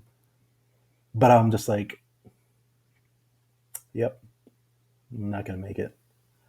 And I'm trying to get my bearings, and it's like, okay, if I ditch all this stuff, put on my swim fins, I can swim to Catalina Island, or I can swim to San Clemente, but I got to figure this thing out. But the helicopter did what's called a figure 8. And so they realize I'm gone, and they do this figure 8, and I'm just on the south side of the figure 8, so they can't even see me. And the worst sound I've ever heard was that helicopter flying away. I'm in the middle of the ocean, I'm dark. And so I'm just like, well, I thought of my kid. I was like, yeah, I'm not going to make it home. But I'm going to put my fins on, and I'm going to start swimming. And one of the guys, we had this experimental night vision sniper scope. So he puts on the scope, and they hop on the helicopter, and they come try to look for me again. And he just happens to say, "Hey, I see something out there." And it was that little flashlight. It wasn't even an LED. It was just an old school light. So he sees me out in the distance, and they come and pick me up. And the safety swimmer, they have a script that hey, calm down, are you fine? And so he comes in the water, jumps in, is like, all right, calm down, we're here to rescue you. I was like, hey man, I'm calm, can you just get me up in the helicopter? And no kidding, he's just like, oh well, yeah man, let's get you up. This is one of the calmest conversations we ever had. He puts the ring on me, and I get rescued. But I had the oh shit moment, and it lasted a little bit longer than I wanted it to. But then I settled down, even though I was pretty confident I was not gonna make it home. I still didn't give up. I was gonna swim until I just couldn't make it anymore. But so that was my first near death, and the water was 52 degrees. I was getting hypothermia, so I didn't have a whole lot of time left. Dumb luck saved me. Do you think that thinking that you weren't going to make it, do you think that made you calm at any point? It did. Strangely enough, it did. I was just like, well, shit. It's not going to help panicking. Sharks are all over the place. Ship's not coming back. You swam all those miles for a reason. So get your fins on and hope you're not swimming north, and you're either going east or west to Catalina Island or San Clemente. So I had options. They weren't, none of the options were good. Right. And I didn't know which direction I was going. I was just going to start swimming, and then the helicopter came back. But I knew I wasn't going to make it. But with that knowledge, I wasn't just going to sit out there and drown. I was going to swim and make it somewhere. In your career, in this time period, when you've had this near-death experience, you've been to combat, you've done these things, where are we at with your father getting sick? He hadn't gotten sick yet. Okay. So he got sick in 2003. Okay. And he was cutting the grass one day, slipped, and thought he pulled a muscle. And it's like his groin, thought he pulled his groin muscle. And so he goes to the doc, and he's 50 or 51. Doc's like, take some Motrin, come back in a month, see how you're doing. Well, it's not getting any better. So he added Motrin and goes back to the doc and says, hey doc, I'm just not getting any better. This is just a pulled muscle. It should be getting better. So they say, all right, Sergeant Greene, we're going to give you an x-ray. Give him an x-ray, and we live about 15 minutes from the hospital. So by the time he got his films taken to the time he got home 15, 20 minutes later, he had 5 messages on his phone, and they said, hey, you're going to have to come right back. So that at that point, he knew something was wrong. So they get back, and he had a mass on his hip. So what happened when he slipped, he actually fractured his hip. And so they had surmised that he'd fractured his hip when he was 15, and this cancer is so slow growing that it took 35 years for it to get to the point where it fractured his hip. So what he thought was just a groin injury was a hip fracture, and that cancer was just leaking out into his body. And it's called chondrosarcoma.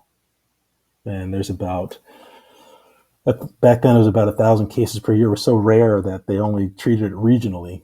Like North region happened to include Ohio.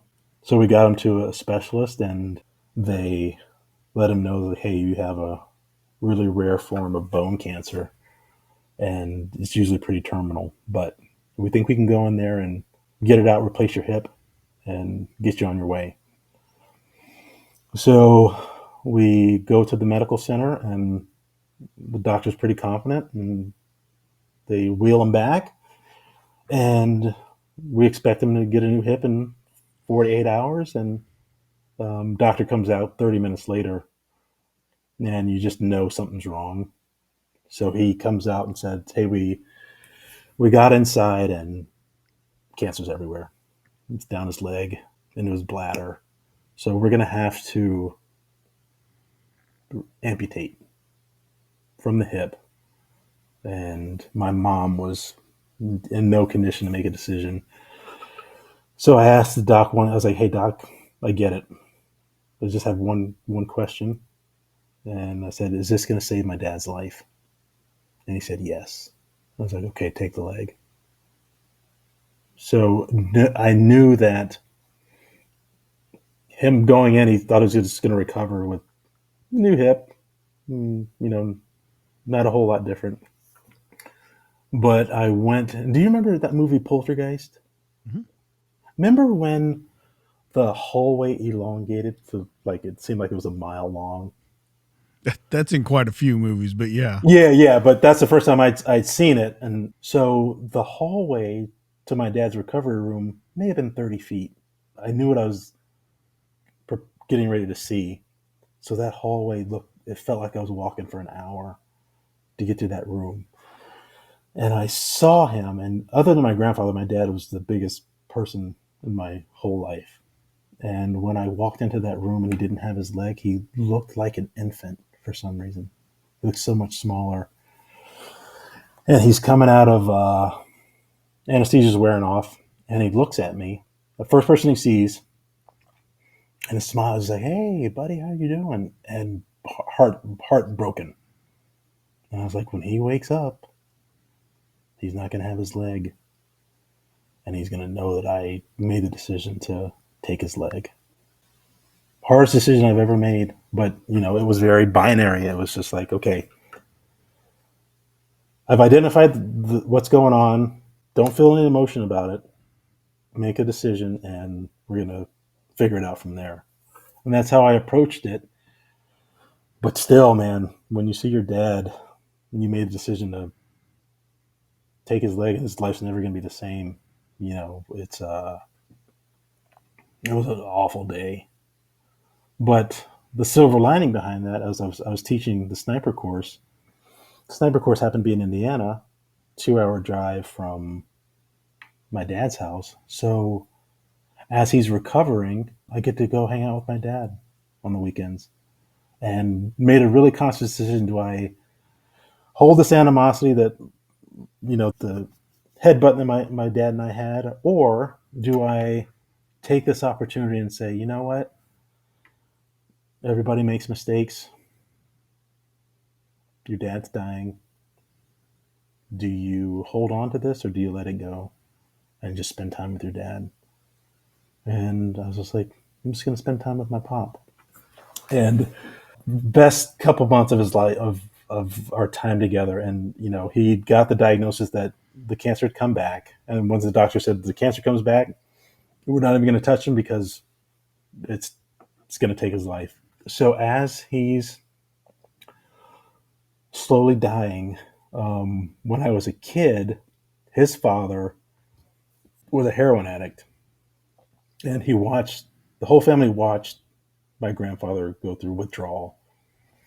And I was the type of kid who, curious enough to where if somebody said, "Hey, try this," I'd be like, "Yeah, I'll try that." So my dad was just like, "Boy, if you ever do drugs, I will kill you myself." And and I think I was like 9 or 10 or something like that.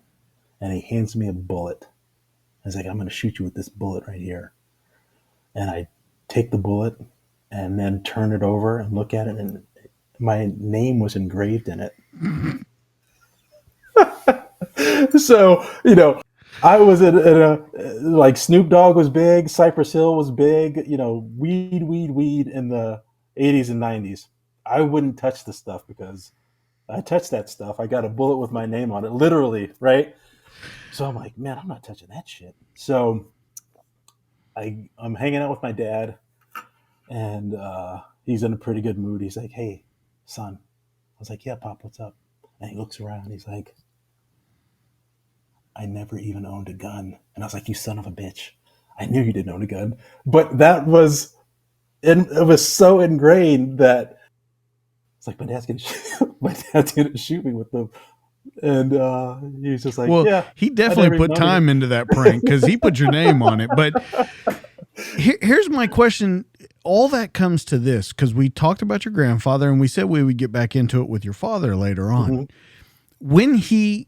When he passes and you've Mm-hmm. spent this time with him, by your own words, the greatest time of your relationship with him, Mm-hmm. do you think you know him? Yes. Yeah. And I appreciated him because I had my own children and I was going through my own parenting stuff, and the things that he was trying to convey, I understood because now I was a parent. And I was like, oh, okay, I get it. I've made some mistakes as a parent. And looking at, he got married at 18, had his first kid at 19, second kid at 21. He had no idea what he was doing, but he was a great father. He was always around. He was always a little grumpy, but he was a great dad. So then I got to know him, and then I got to appreciate what he was trying to convey with his children, because you want them to thrive after you're gone as a parent. And that's in his own way of stumbling through it. He really just wanted his kids to be okay. And he was very successful in that. But the level of appreciation that I gained through that time of burying the hatchet and just hanging out with your dad and asking questions, and him telling the same stories he told my whole life. But each time he told it, I was just like, this is the last time I'm going to hear it. And so appreciate it. And throughout the time he was dying, the man never complained one time. I never heard him complain. And I was like, hey, he's a tough bastard. And I almost vowed to not complain ever again after that, because what he was going through paled in comparison to what, once you're dying and you just have to wait for it, and to never complain about it. I was just like, I'm a badass dad. And I really got to enjoy the time with them with no expectations. It was just two dudes hanging out, watching football. He loved the Cleveland Browns, so we'd watch the Browns game or just whatever. It was just sacred time at that point because it was very limited, and he and I knew it. So everything that you've seen up to this point, because this is 2003, I think it traveled into 2004 though, right? Before he passed. Or was it 2003 when he passed? He died in June, 2 days before his birthday in 2003. Okay. So 2003, you've been in the military for quite a while now. You've done all these things. You've seen death, you've seen all these things. Does it change? Because as we talked about when you were a sniper, when you pull that trigger, you kind of shut down, you start changing who you are. Now that your father has passed and you spent all this time with him and you watched him know that death was coming, does it change your outlook on death? Yes, but in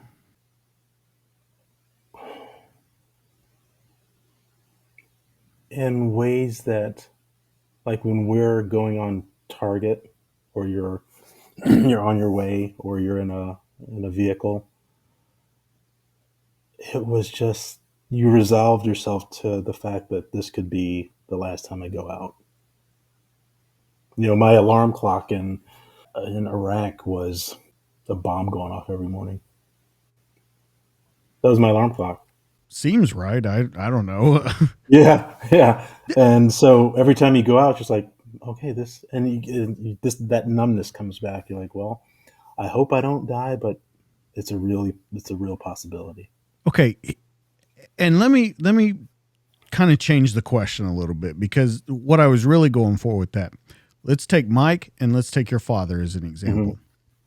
Your father knew it was coming. He saw it coming. You saw, just like you said just now, for someone to sit there and know that this is coming. They don't know when, but they know for sure it's coming. Yep. And then you take Mike. That was completely unexpected. Completely.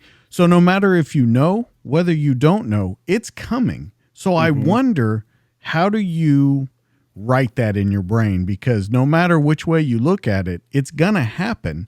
But does it make you,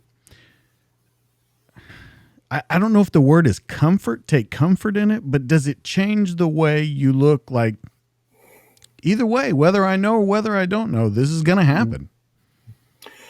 Yeah. So it really just comes down to, how am I going to stay connected with loved ones? Mainly my kids.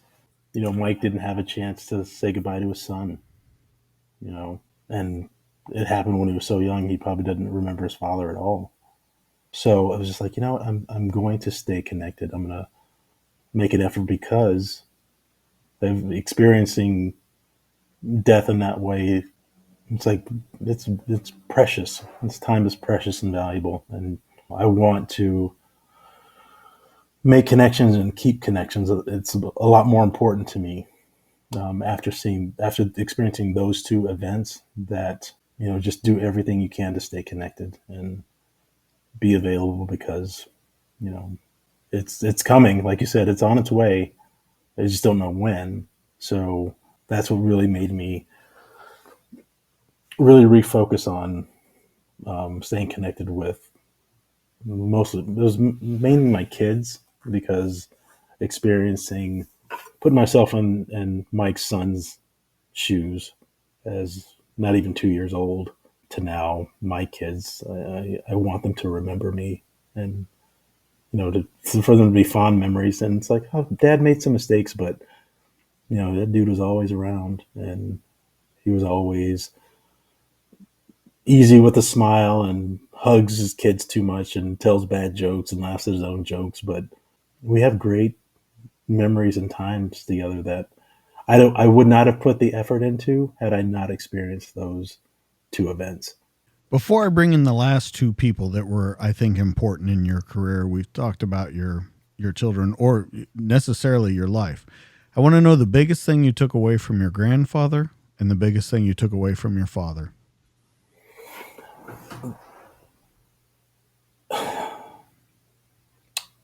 That their presence, and even though it was in the periphery or was in the background, those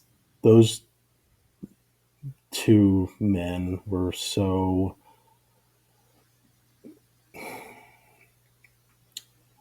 loving and stabilizing in their own way. My grandfather, I didn't realize till much later, but looking back on it, it's like he was just all about his grandkids. And then in my dad's own way, he was all about his kids. We were his legacy, and they made some mistakes, but what I gained from it was, even though they made mistakes, the effort was there. They were reliable, and they were always around to provide some guidance or punishment, as kids earn sometimes. Then they taught me to just be really consistent. Do things that are hard, even if you don't want to, because I always want to get up and work out, or I always didn't want to go to work and go to the range, or I didn't always want to go to sporting events for my kids because I was tired. But it was so important for them to know that I see them and I hear them, and how valuable they are, because I knew my grandfather valued us kids, and I didn't quite understand it being so young. And even with my dad, I didn't quite understand what he was going through, because that group didn't share with adult stuff with kids. But looking back, the guy was always around. He was always a role model. He was always a huge cheerleader. My dad never missed a game, and so with my kids, if it was in my power, I'd never missed a game. I never missed a practice. Let's talk about you becoming an officer, USC. I kind of want to tie those two in together. Officer is nearing the end of your career. And what I want to use about the officer part of your career was you really learned how to meld with everyone around you. You had a chief that was a skinhead in the past There could have been lots of problems, but you figured out everyone's got to work together. Everyone's got to pass. And I think that transferred over as much as you think that it didn't when you got out, because you looked at every single opportunity that came to you as a gift. You really did. And talking about Bill, talking about Al, these guys that made this life for you happen after you get out of the military. What was it about being an officer that changed, because I felt from the book, changed your complete outlook on life, the way you approached everything? Yeah, so I genuinely cared about the people who I was leading at OCS, at all of the platoons I did. I just genuinely cared about the people I was in charge of, and I wanted to take as much off of their plate so they could just do their jobs at the highest level they could. And be it Patty or Mikey or whoever, or the chief, I genuinely cared about the guys that I was leading, and I let them just do what they did best. And all of my platoons, I was not the smartest guy around, and I was open to learning from everybody. I was really just a student of the people around me. So I really just looked for the best in everybody, and I genuinely cared about everybody, and I got great results from that. And it's what I naturally do. It's not that it's something I have to work at. Now, because I cared about them didn't mean I liked all of them, but if they were problem children, they were my problem children. And hopefully the guys who I didn't get along with, I hope they don't know that they bugged the shit out of me. But here's the question to that. When I say that you kind of changed how you were, as an enlisted guy, you kept a list of perceived slights. When people did stuff, you were like, now you're on the list, motherfucker. Yeah. As an officer, you didn't do that. And I'm trying to figure out at what point of your life, or what happened in your life, or what that thing was that changed that perception of how you approached people, of how you approached work, and how you approached your life in general. Because would you agree it's 180 in the other direction? Yeah, I think it was Michael's death was a big one. And having kids of my own was the second biggest one. And, you only have one chance because experiencing the birth of my kids and the death of a great friend, it really it changed my perspective on, I was just kind of flippant about stuff. Yeah, motherfucker, you're on the list. But then what? So then Mike died. I had to recover from that. And then I had my own kids. And I was like, all right, that was good for that phase of your life. You're still in your early to mid 20s. That's not how I want to do things now that I've seen the world and experienced loss. And I naturally do this, but there's always a silver lining. And I find the silver lining almost first. And after experiencing those deaths, everybody became valuable. And the time with those people became very valuable. And I got very invested in people. And I hope that answers it. But I think so. Yeah, the investment in people really.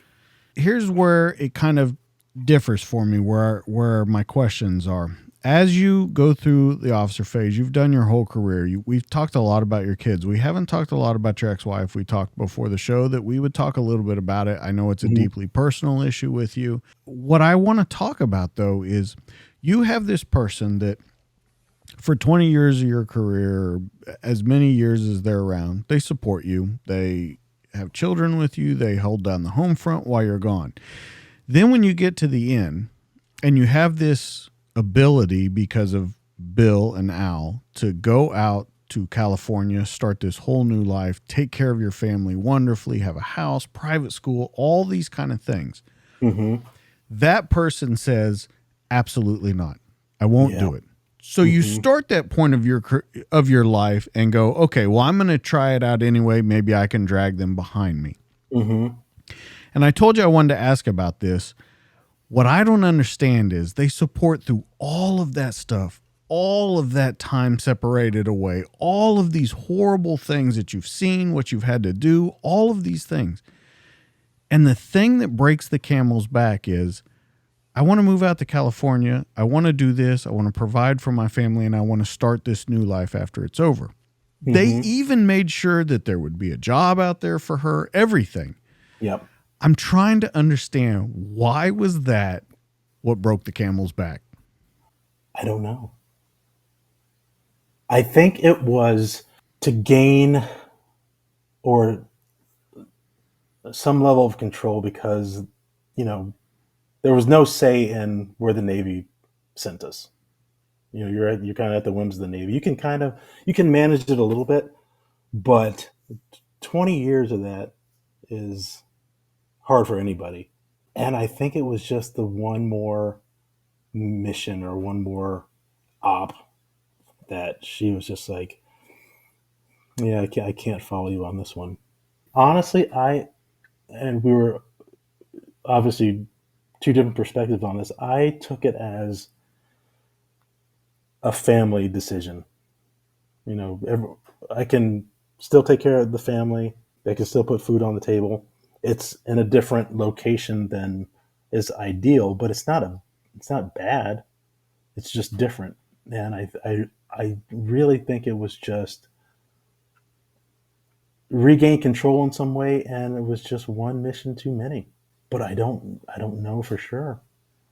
We never discussed it, but knowing her as I with her for 25 years, I can kind of put the pieces together, and I would say 90% it was those two things. It was one mission too many, and I was making a family decision, and I think she was making an individual decision. And once I got the paperwork of saying, "Hey, we're not going to be able to reconcile," and I remember looking at the initial decree, and it said, "This can't be reconciled." That barrier went up, and it just became all business.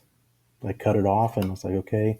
Got the paperwork, signed it, put it back in the mail the same day, and it was like once I saw that she couldn't reconcile, or there was no changing her mind, it just became very binary and very business. Maybe you can't speak for her, but what the sense that I got from the book was she was almost angry at you when it was over. Yeah. And I talk about like the house, like you buy a house 10 houses down. Now, in all, I will agree, in anybody you would ask, it's a strange thing. I have to tend to agree. It's a little bit of a strange thing. I understand, like you say, I understand the thought behind it. The kids are very easily go back and forth. But when the marriage is over, living 10 houses away, maybe not the ideal space.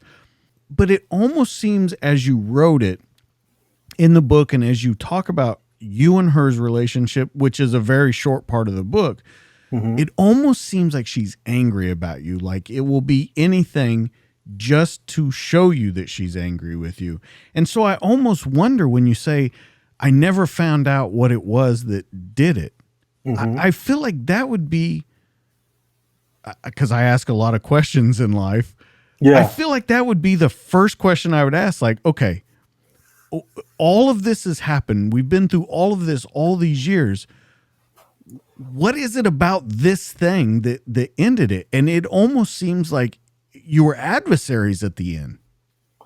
Yeah. And I don't have a good answer because I don't know. It was never like articulated in a way that I could understand that. And I just had to deduce that it was when mission too many. But yeah, there was a lot of anger with almost me being successful because so she had this beautiful mosaic of what life was going to be like after the military. I was going to be a teacher. I was going to work at ROTC. We were going to have the life that she wanted after the Navy. And I think that control or that mosaic or that picture in our mind was shattered one more time. And it was just like, no, this is the life that I have planned for us, and you're going to do it. And I was like, well, I get that, but life says this is the best option for us as a family. And with the salary and the job position available to her, the private school for a year, and if I stayed at USC for 2 years, then the kids go to USC for free. $300,000 education for 4 years. Times That's $1 4 million kids. bucks. Yeah, times the 3, because Riley was already, she used my GI Bill, so she was already, school's already paid for her. But for the other 3, she exhausted my GI Bill, so we were going to come out of pocket. I hadn't gotten my 100% disability at the time. So it was like, okay, in my logical mind, it was like, okay, this makes sense. Everybody's taken care of. The future's taken care of. Financially, we're good. So when I got that offer, I went back and it's like, you're not going to believe this. This is going to be great. She's like, no, I'm good. So I called Bill back and said, hey, Bill, wife's not buying it. So he said, well, how about Were this? you angry? I got to ask if you were angry. Yeah, I was angry, confused. It didn't make sense to me. It's like, well, we're just going to be doing, life is going to be better for what I thought was for everybody during this transition if we make this move out here. Financially, we're going to be fine. We're going to figure this thing out. But as far as keeping the family together and keeping them thriving, in my mind, it was just like, yeah, it's a no-brainer. So I called Bill and said, hey, Bill, Gina's not going for it. So Bill's in commercial real estate. And he's like, how about this? How about Gina comes out, picks out a house anywhere in LA, at the beach, in the valley, wherever she wants to live. I give you a low interest loan. You stay out here for 5 years, the house is yours. And I was like, Gina, you're not going to believe this shit. And presented it. And she's like, no, I'm good. I'm like, okay, something good's going to happen out here. And I'm unemployed as of right now. And I can be working in two weeks. Something good's going to come out of this. And I'm going to take this opportunity. I want you to come with me. I want all the kids to come with me. But if you're choosing to not come with me, then I'm out of options. And there weren't very many good options. But I went into it knowing it was temporary because there was a lot more stability back there. But I still needed to keep food on the table. I still needed to take care of everybody. So in my mind, it was all logic and I thought it was thought out. People out here want to take care of me for whatever reason. And I really thought that at the end of it would take some adjustment. I thought we could really be happy out in LA. But she said, nope, I'm going to stay here. And I was like, okay. So I negotiated 2 weeks in LA and then 2 weeks in Virginia. And they accommodated me on that. And then she's like, yeah, I'm done. I'm going to go ahead and file for divorce. And then once it was in my hand that, hey, here's a divorce decree and separation agreement, I'm like, okay, well, we're done. So I'm not going to put any more effort towards this anymore. It's done. But I still need to put effort towards my kids. So I just shifted all the focus I had on taking care of my kids. So when I moved 10 houses down, it was, hey, I want the kids to be able to come to the house. I want the kids to be able to do this. I want the kids to do this. And that's what it all became. It all became kid focused because that relationship was done. And she wasn't coming back. So all I could do was focus on my kids and be the best dad that I could to them. So this kind of all circles back around to everything that we've kind of talked about tonight. So you get out, you do these transition, and like you said, transition is temporary. It took you 6 years to transition fully. Mm-hmm.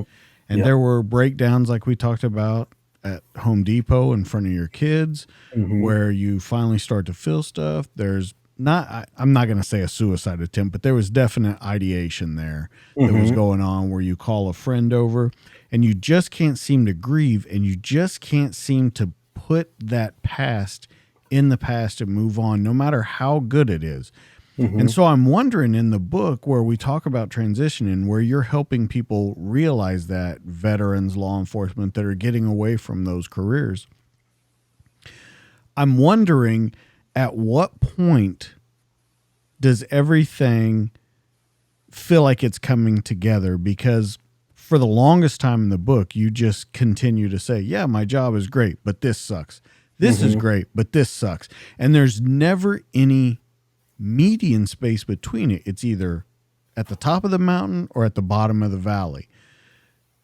Talk to us about how people can work through that, because you did for 6 years to get through it.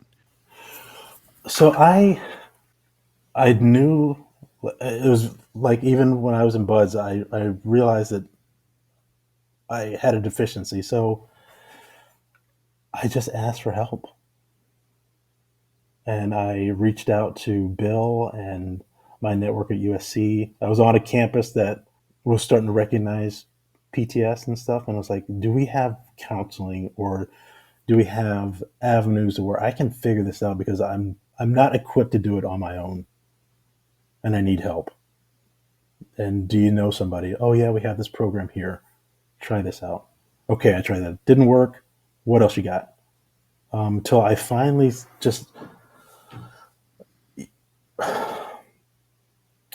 I just made myself vulnerable and said, look, I need help.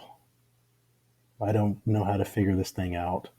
And once I put it out that I needed help, people just came out of the woodworks and said, hey, heard you need help. I was like, who the hell are you? Well, I know somebody, and there's this program that we're starting, and it's a pilot.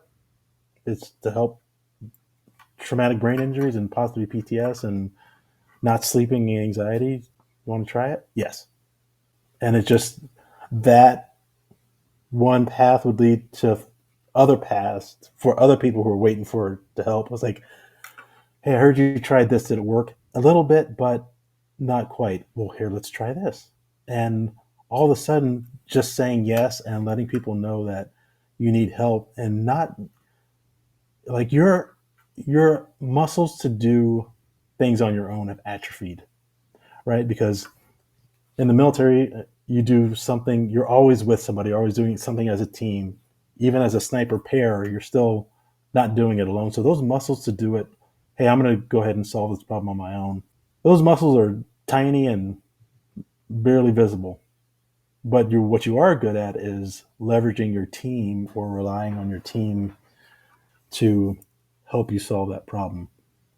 So just because you're transitioning out doesn't mean you're alone.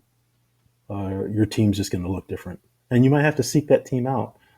And you might have to either swallow your pride or come to the grips with like, hey, what I'm doing is not working.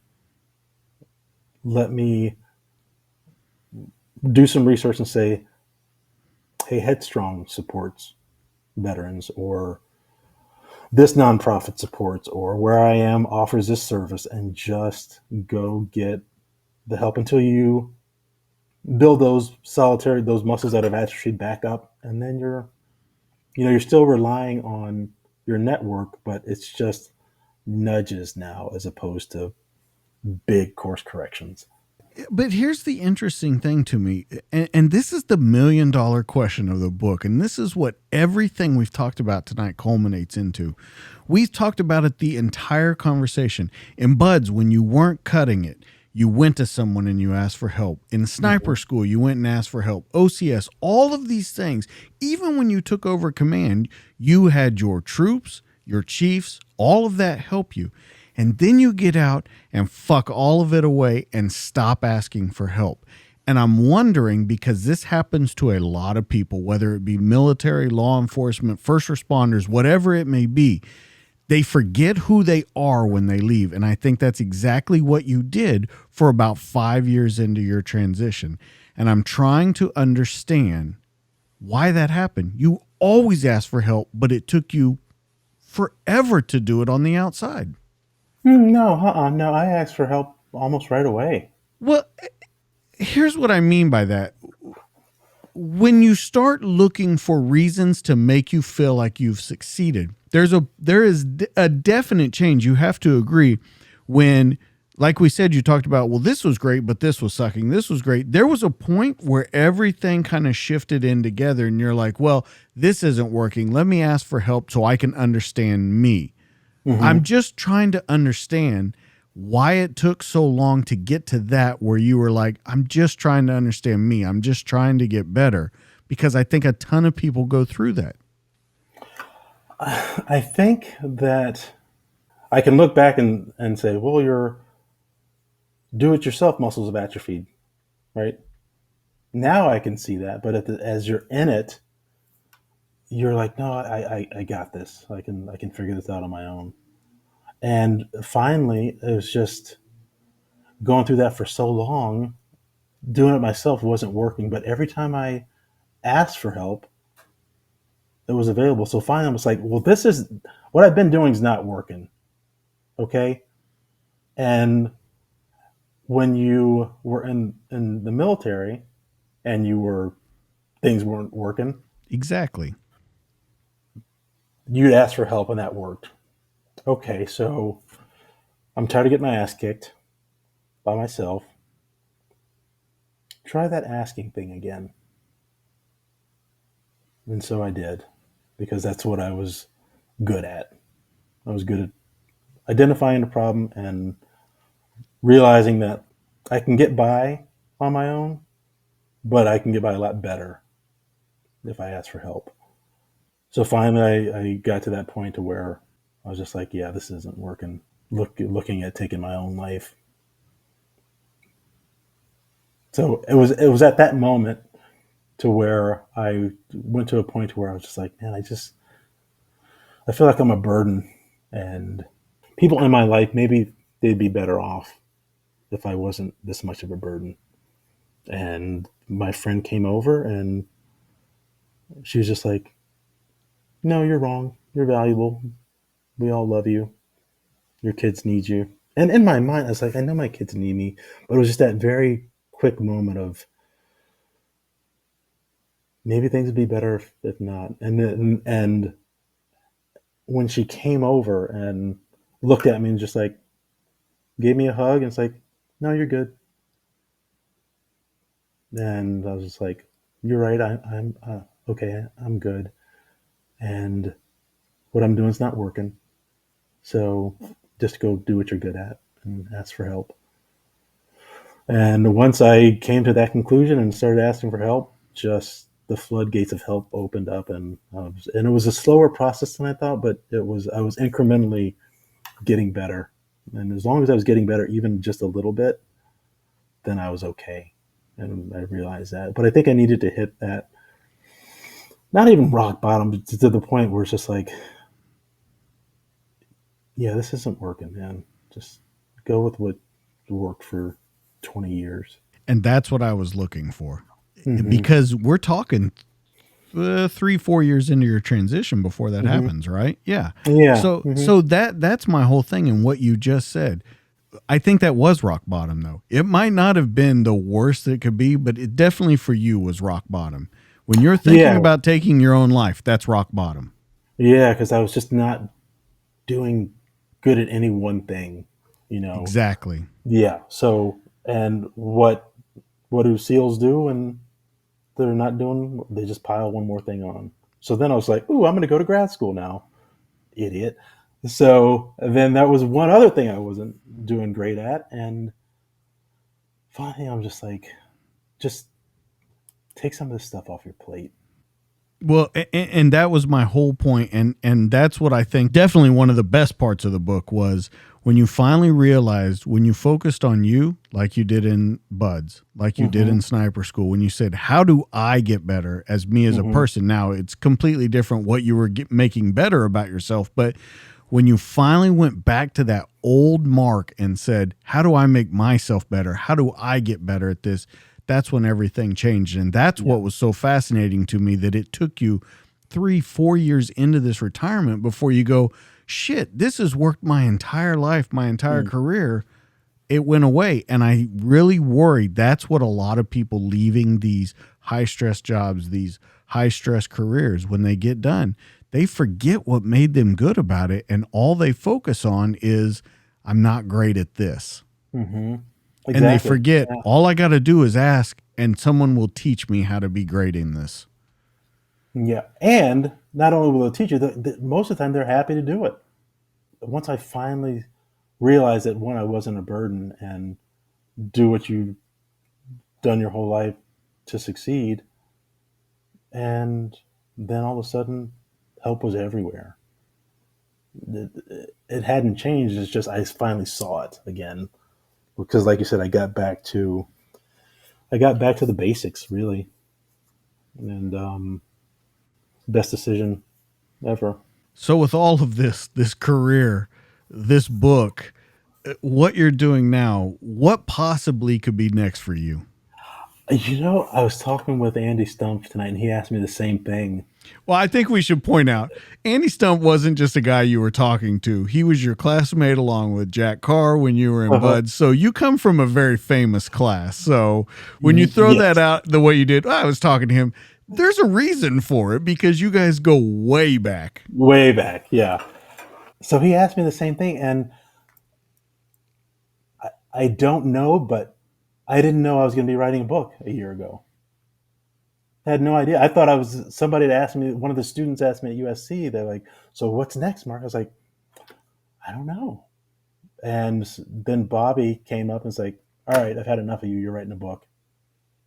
I was like, okay. So the next progression now looks like book's going to help some people, and maybe you develop a curriculum, maybe you do your own podcast, maybe I do some public speaking, and just kind of get the word out that transitions are happening all the time, and let's walk through this transition together and take my lessons learned, so you're not taking 3 years and suicidal ideations, and get you back to healthy as soon as we can. So whatever that looks like, if it's starting my own channel or directing people to different modalities of help, I don't know what that looks like, but I also said in the book that I just say yes to just about everything. So I'm just going to say yes to whatever happens. You sent the invite for the podcast. I'm like, I don't know who this is, but yes.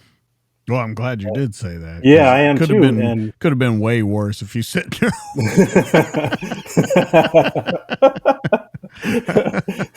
So I'm just going to start. This would have been a very one-sided show. Well, it's so amazing to hear. And like I said, man, this book, I just cannot say, like I said in the beginning, I cannot say enough good things about it. To see someone just bear it all out there on the line and let people know this shit is difficult. You work your whole life, and I think a lot of people get to the end of their career and they go, it's going to be easy from here. They're just getting started. Yeah. And I think I would be doing everybody a disservice if I wasn't as open and honest and vulnerable and say, hey, here's exactly what happened. Good, bad, and ugly. And if I didn't approach it that way, I wouldn't be authentic, and I think people would see through it right away. It's like, oh, this is kind of a bullshit story. It's like, nope, this is a struggle. But I had a lot of great, but then I struggled a lot. I don't want to lose anybody else. I don't want to read about another teammate of mine who was at the pinnacle of his career, commanding officer, for a very short time, and then took his own life. I'm like, what the hell just happened? And I'm really dedicated to giving back to the community in this way. And right now, this is the best way I felt I could do it. I had to be pushed into it, but now that I'm here, I really want to do a lot of good for people I care about, people who I know and don't know. I just want to get the word out, and hopefully it has a really positive impact on it. And, your feedback was really, I was just like, wow, thank you so much for that feedback, because you don't know how things are going to resonate. And the feedback I'm getting is just, it's been fantastic. So thank you. Like I said, I think people need to go see it. Let's talk about when the book comes out, where people can find you, where they can find the book, and where they can learn a little more about your story. So the website is themarkgreene.com, and you can pre-order the book. The pre-order stops on January 7th. Kindle version and hardcover comes out on Amazon on January 22nd. And I'm on social media. We consolidated, so everything is themarkgreene.com on Instagram, Facebook, and I'm still Mark Greene on LinkedIn. And the book's going to be available on all platforms. You can get it at Barnes & Noble. You can get it on Amazon. You can get it on Kindle. You can order through the website, and we're going to send it directly to you. So anywhere books are available, you can get UnSEALed. I want to ask, if people were to purchase the book, is there a way to get it personalized from you? Is there something set up in that vein, or is that going to come later on? So we did the initial first 100 purchasers would get a signed copy. But I'm so grateful that I'm thinking about doing a tour. Like, I live in Ohio, so anybody who bought the book in Ohio, I just want to set something up as like, hey, I'm so grateful that I want to sign your copy of the book. I have friends in Indiana. I go out to LA all the time, and I really just want people to let them know how grateful I am, and I'm willing to travel, and I'm really wanting to set up a tour just to let you know that your support of this book and this project is so valuable that I want to personalize your copy. I can't wait for this to get out there with people. So, guys, this has been a fantastic story. We know where we can find Mark. Let's talk about where we can find me and kind of wrap this whole thing up. As always, you can find me on Instagram at the DTD_podcast. You can find me on Facebook at the DTD podcast, and you can find me on YouTube, where all these conversations, they're in video form. But your one-stop shop, it's dtdpodcast.net. There's going to be pictures of Mark. There's going to be links to Mark. You can buy his book on there. We're going to do everything we can to help you hear more of this guy's story, because we think it's super important. So, dtdpodcast.net, you can find everything there, audio, video, everything will set you up with this show and what's happening in the future. Now that you know where you can find me, you know where you can find Mark, let's talk about the guys that make this show possible, Mac Belts and Police Coffee. Everyone knows about Mac Belts, and we know that nothing stands up to wear and tear like a good leather belt. If you're looking for the toughest leather belt on earth, then you've come to the right place.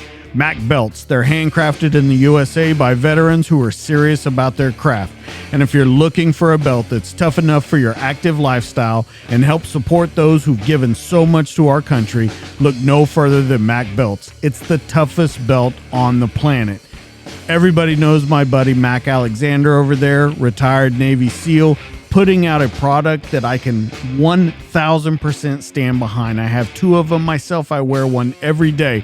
They're a perfect solution for casual or dress wear, ideal for utility or firearms carry. They're of the highest caliber of American craftsmanship, and they're the toughest belts on earth. You can find this and so much more at macbelts.com.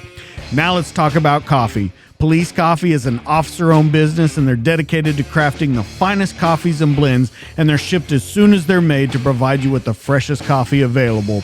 Each batch, it's roasted fresh by people who know what it means to stay vigilant. Their specialty coffees do not waste one drop when flavor is concerned. And when I say their flavor, they have eggnog, they have pumpkin spice, they have my favorite, One Ranger. And we'll talk about that in just a minute. But they don't waste one drop, like I said, when flavor's concerned. Their coffee's some of the best in the business, and it also helps serve an important cause. They give back to my community. 50% of their profits go towards helping family members of police officers who fell in the line of duty. And like I talked about One Ranger, the newest flavored coffee you're sure to love. Medium-bodied coffee with a smooth and sweet pecan flavor. It's probably the best combination in the world. It's rich, sweet, nutty, and buttery. Flavor, it cuts right through coffee's natural acidity, and it gives you a smooth and satisfying coffee experience. And when you go to policecoffee.com, DJ K10 will get you 10% off your order. Make sure you stop by macbelts.com and policecoffee.com. Guys, that's going to be it for this week. Mark, I'm so honored that you came here. I'm so honored that you sent me this book. That's going to be it, guys. That's Mark. I'm DJ. This is it. We'll see you on the next one. We're out of here.